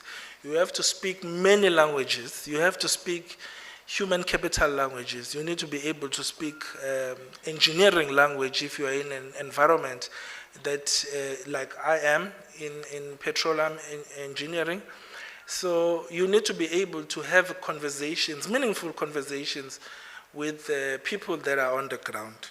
So of course you're going to meet them. They're going to tell you that they've done this many times and it has worked perfectly fine. And why are you telling them something different? You cannot win those debates by throwing a book. You win those debates by having done your work prior in terms of your planning, in terms of understanding the objectives, the strategy of the organization. It's only then that you can fit in the puzzle. Value add does not come because you have been hired and you've been given an office. You prove your value day in and day out. Otherwise, you just become another employee. So I'm not going to go through all of those items that I've listed. But what I wanted to ask, if you are asking, for an example, for a timesheet, because we love timesheets, right? It makes our life easier to clock in and clock out. The internal auditor of the future needs to be able to understand how do you audit HR and timesheet when people are working from home. Okay? It's something that you need to think about. How do you do that? Because you are really expecting timesheets, you're expecting clocking in, SACOs, etc., etc. You're not going to find it. So how are you going to audit that area? There is artificial intelligence. You're going to be replacing certain activities and putting them in robotics. How do you speak to a robot and say, why did you do X and why didn't you do Y? All right? Those are the things that we really need to think about. I'm told that I've got 5 minutes left. Thanks, Shamin. So the 21st internal audit profile for me looks something like this, but this list is not exhaustive. It's important to have the right credentials, and that's why you're here. You are in the best institution in Africa, perhaps, in terms of internal auditing profession. I must confess, I was not trained as an internal auditor. I come from a straight accounting background from UCT, so I found this profession very profound. Actually, as I was reliving my past, I haven't been in this campus for probably 10, 15 years, but I used to come here for talks. James, we used to have talks here, I think once a month, and have conversations about topical issues. It's something that we need to pick up, Lolo, to Prof, because that's the opportunity where we engage with each other, but also where we share experiences together with the colleagues and the students. The internal auditor of the future must be immersed in technology. Okay? There is so much that you can audit via social media, you know that, right? Okay? If you want to know someone, you just Google them. Right? You go to your LinkedIn profile, you go and find who is this person. I'm sure many of you have already Googled the speakers. So you already know who we were before we even came here. So there's so much that you can do from social media. You must be able to collaborate, do more with less. We have spoken about that, combined assurance. You need to understand different languages. You can't speak internal audit purely from an auditing point of view, a narrow auditing point of view. You need to speak risk management. You need to speak ethics. You need to speak governance, compliance, and all of these things are things that you should be fully conversant in so that you can be able to have an impact. You need to have a high caliber of ethical behavior. Ethics is everything, right? A report that comes from someone who's not credible is likely not to be implemented. Your behavior, we look at behavior, by the way, right? The internal auditor walks in at 11 o'clock and leaves at 3 o'clock.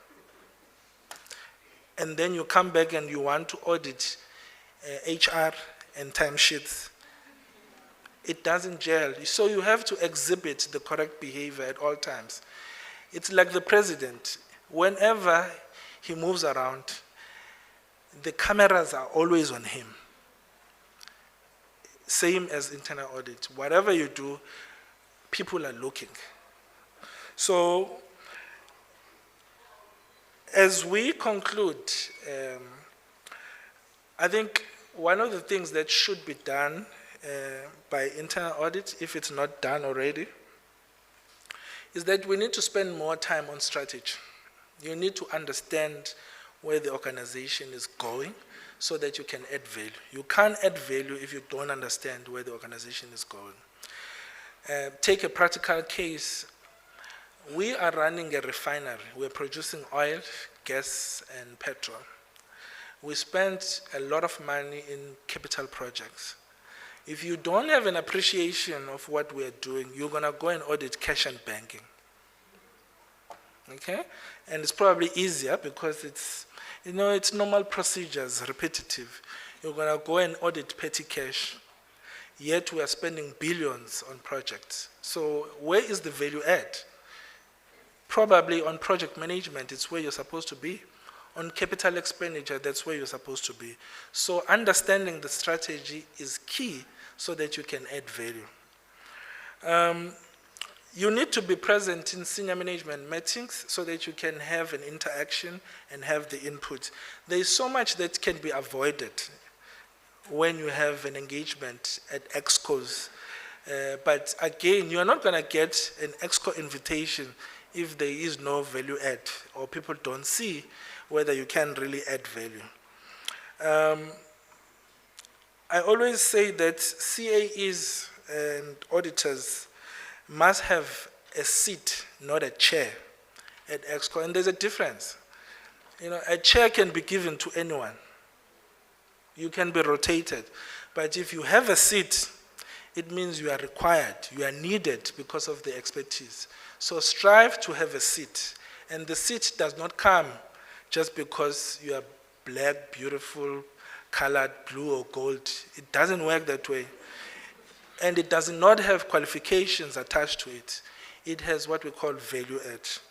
So as I conclude, it's important that you must win souls and minds, not debates, all right? And learn to leverage mileage for future returns. Some of these battles, you don't have to win them.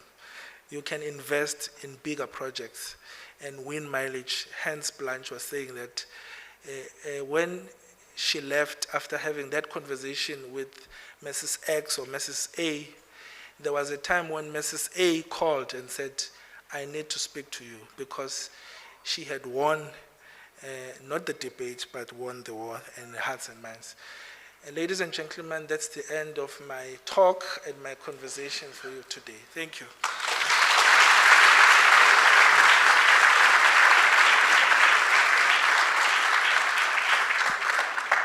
I forgot to mention that I am not taking questions, but you can ask questions. I will just delegate the responses to the Prof, Lolwethu, and some of the speakers.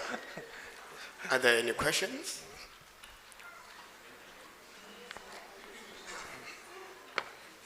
Hello. So I would like to, I have a few questions, but just the one question time. How do we find mentors, like in the field that we need to be in? How do we find them on campus, or where can we kind of get them? Because we can't necessarily rely on the lecturers to be our mentor, because they have their own times that they have to keep up with and their own responsibilities. So where can we find those people that can guide us or walk us through? And then also, with regards to like how you or where you're working, or in the fields that are open and available to us, where can we find shadowing opportunities so we can gain some sort of experiences to help us while we're still studying? Like, let's say for example there's June holidays, it's like a month, then we do some shadowing, because like the lecturers, some lecturers don't know, and then also when you speak to companies like E&Y, then they don't really, then they say, oh no, they only allow certain types of graduates or people with degrees. So how can we who's still doing maybe like a diploma, or people who's still studying as internal auditors, how do we get that experience and then the mentor? Okay, that's a good question. I'm going to take two so that I can respond once. Is there another question?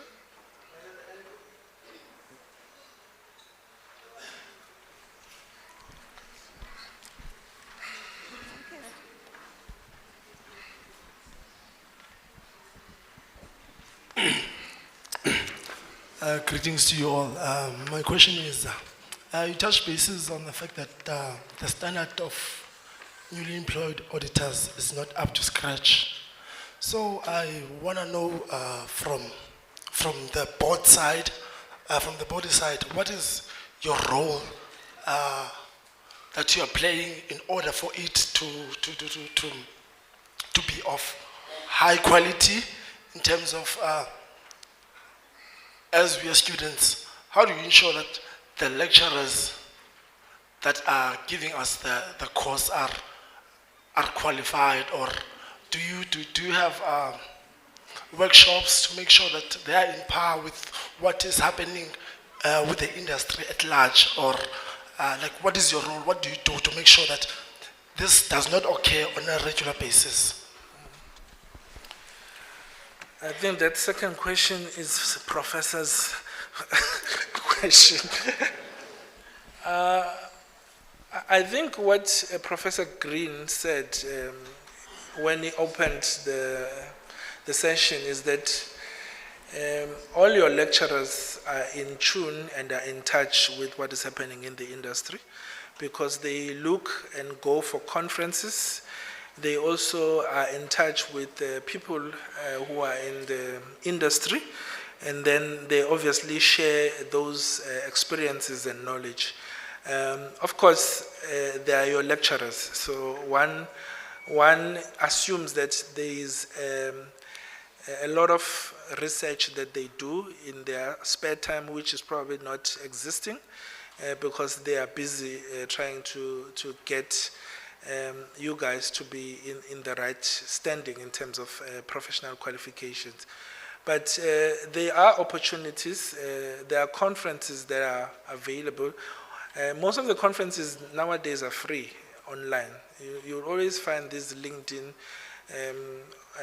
2-hour sessions presented by Deloitte, EY, etc., etc. So those are forums that really one can explore. From a job shadowing point of view and coaching point of view, what I have noticed actually is that the one that is hungry finds a way of getting the food on the doorstep. I've had job shadowing students, not because I've went out to look for them, but because they've just called an institution and said, I want to be job shadowed. I'm available for 2 weeks on this particular day, and then human resources will just redirect those calls, and then we are always willing to accommodate such. So I think it's important that the initiative is also taken by the students to reach out because, of course, we've got our own jobs that we need to look at. But I think from a mentorship point of view, as recent as I think was about a month ago, one of the chief risk and governance officer that we appointed in one of the entities up in Gauteng sent a text message requesting that I become her mentor. So these are things that are self-driven. You need to want to, because otherwise it's not going to work. The mentor does not replace the hard work that you need to do. Okay? The mentor is just a guide, but you need to understand where you want to be and what the likely trajectory that you will be pursuing. And then the mentor will then say, for this to happen, you perhaps need to look at A, B, C, and D. And that's really the role of the mentor, is that when you are really in deep trouble, you are stuck, there is Rescue 911. That's really the role of the mentor. But it's all in our hands. Thank you.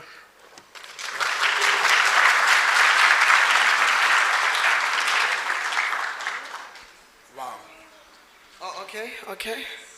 I think we've done well in recovering the time lost.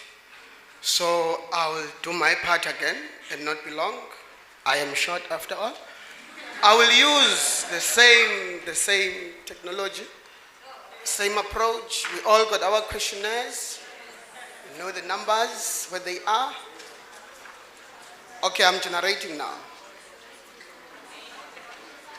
Okay. Do we have 178?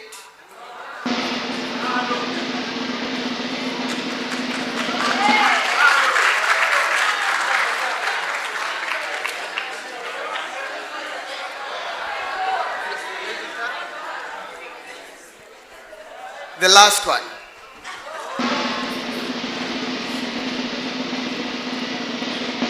Number 99.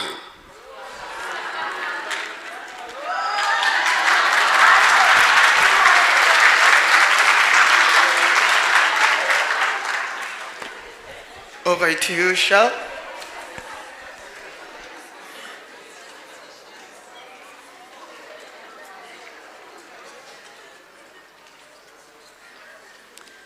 Oh, wow, ladies and gentlemen. Wow. I have so much food for thought. I'm sure you do too. We, as a representative from the Institute of Internal Auditors, South Africa, Western Cape region, we would like to thank our guest speakers for coming out today, volunteering their time, their efforts in creating these wonderful slides that will be available for you. CPUT staff will be making that available to you. We want to thank them from the bottom of our hearts. We appreciate them giving their expertise, their knowledge, their wisdom to our future generation, which is you. We hope you have found so much value in these sessions, and we are very hopeful that we will continue this in the future. In order to say thank you, we've gotten them a small little gift. We just want to present to them. So James, if you may, come up, please. Oh, Tara is going to take.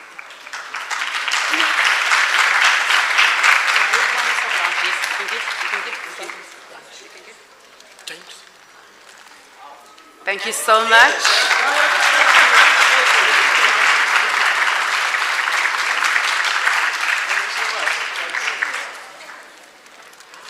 Blanche, if you can come up, please.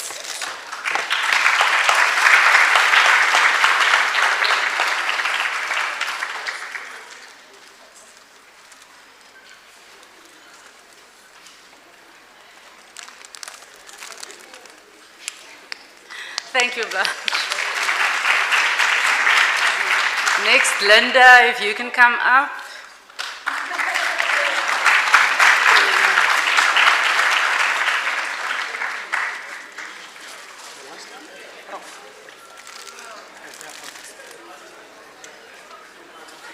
Thank you so much.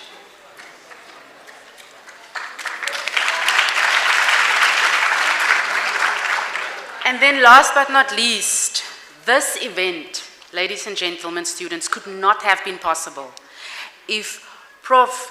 Joba Dubuklela didn't make himself available to partner with us. We would like to say a heartfelt thank you to you, Prof. Would you please come down and collect this gift of appreciation? I would like to say something before Prof.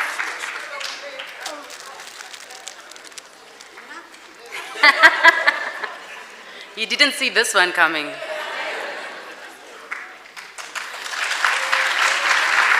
So thank you very much. We appreciate the time and the efforts that's been put in. And then just a quick word from Blanche. She would just like to share something. She will speak from a seat. Thanks.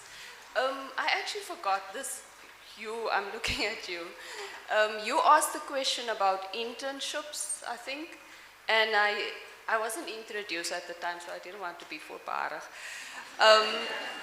But the Western Cape government, and particularly our branch, which is corporate assurance, we do have what we call a graduate internship program.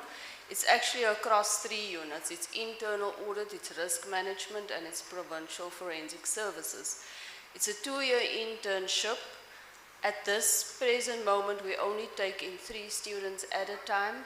But guys, it's open for you once you've graduated or in your last year. It's unfortunately only every 2nd year, so it won't be the end of this year, but probably around about August next year.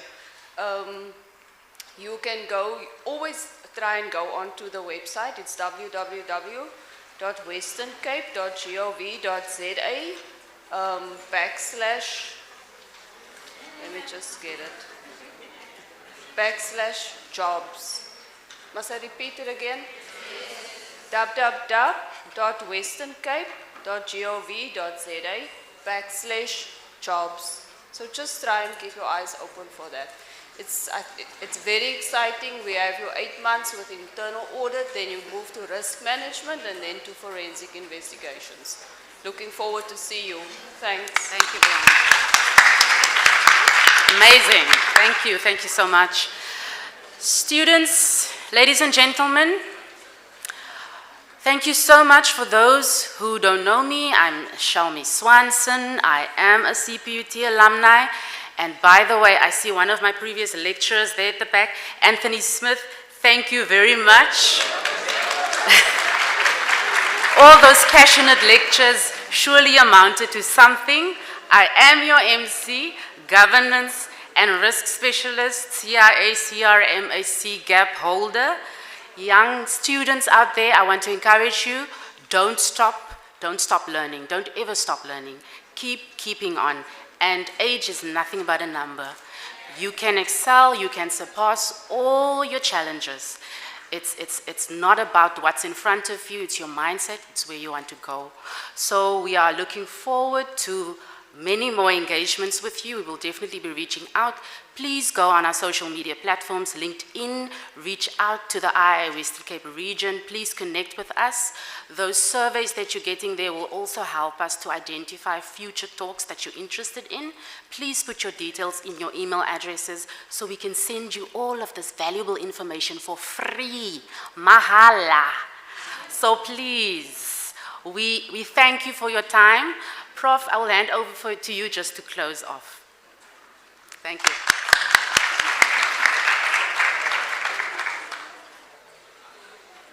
Little music, please. Music for... Okay.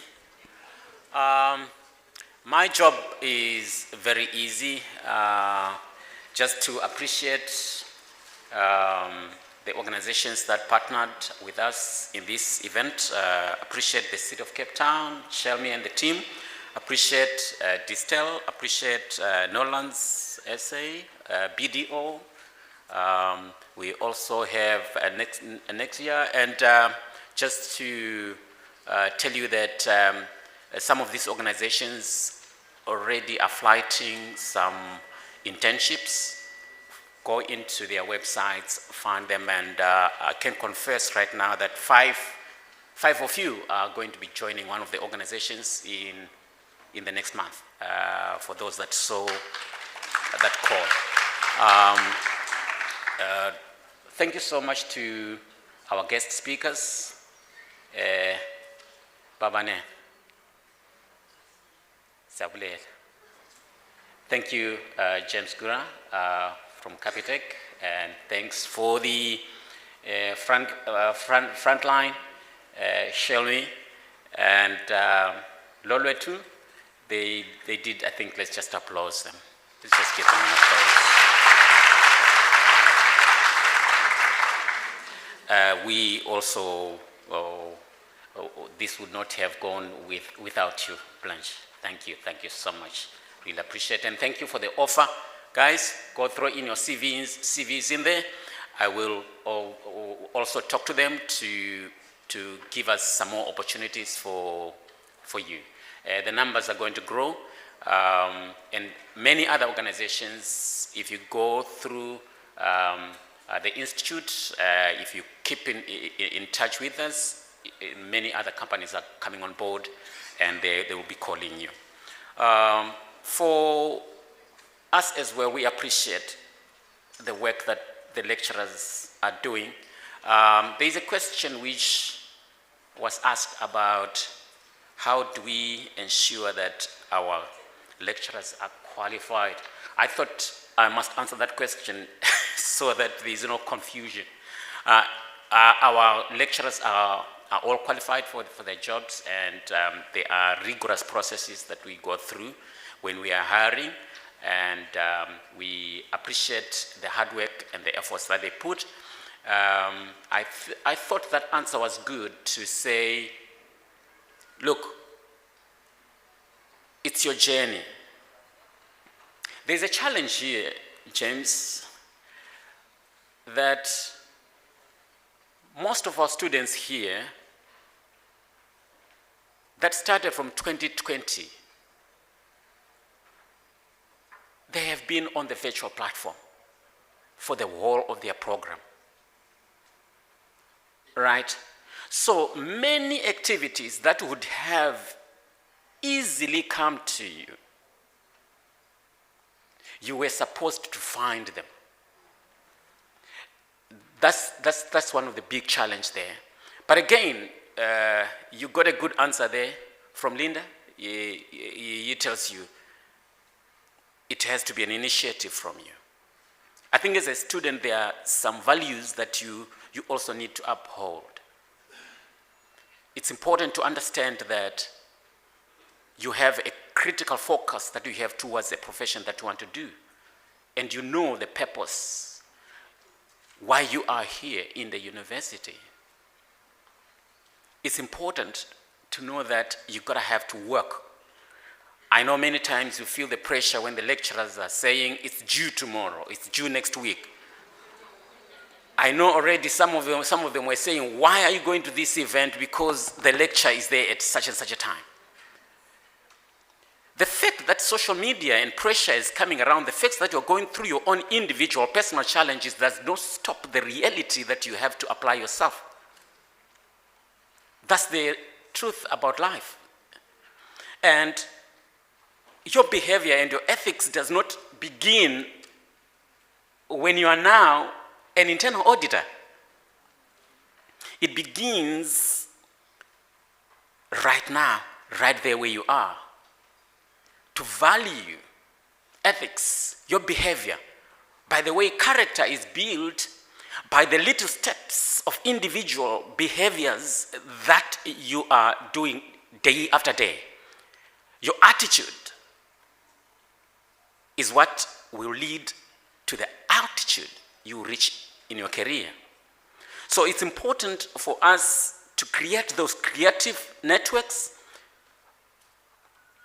I know you've got friends.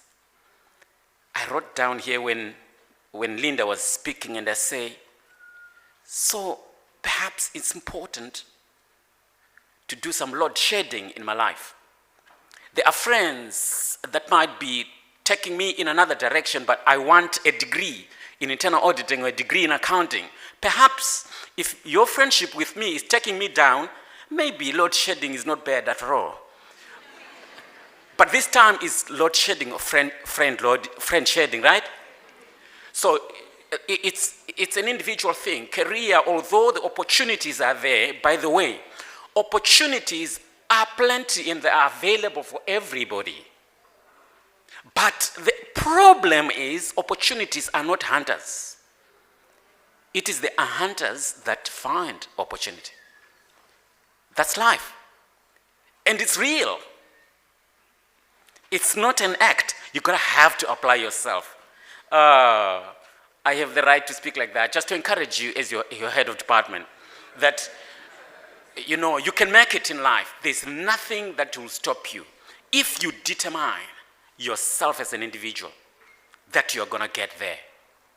And every resource is available for you to do that. That lecture which you are attending, that which you are missing, that assignment you are submitting, that test examination that you are writing, difficult it is, but just do it. It will take you somewhere. Create those networks that are important, value knowledge, gaining knowledge, and manage your blind spots. Let me not go there. Thank you so much to the lecturers, and I also appreciate the dean and his team. The risk champion is here. The assistant dean and the lecturers, we appreciate you. Thank you for the student society, and that's where you can begin.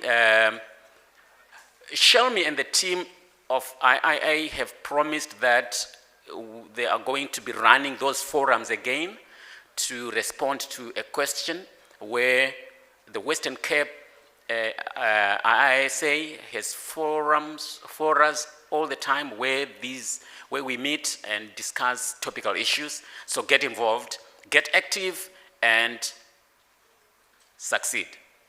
Thank you so much. It's my job is done here for you. There are some goodies out there. Find yourself a nice bag with some nice goodies in there. Do you have anything else that I left out? Greet, get to know the people, get to know everybody. I think I'll leave it in the hands of our program director.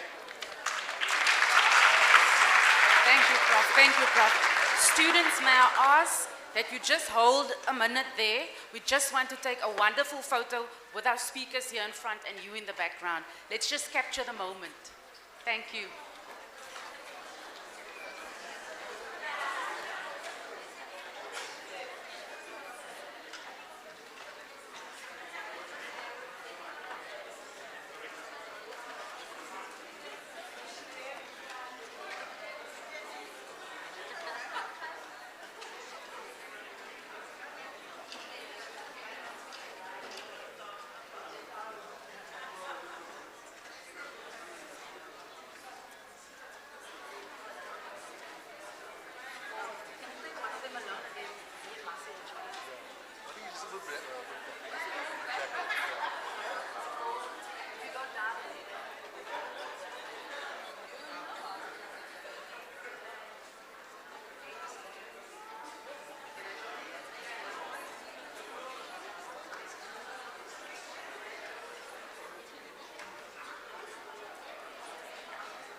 can we get all the students to get up and shout?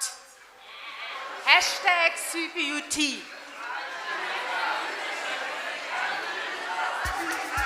Hashtag we are CPUT.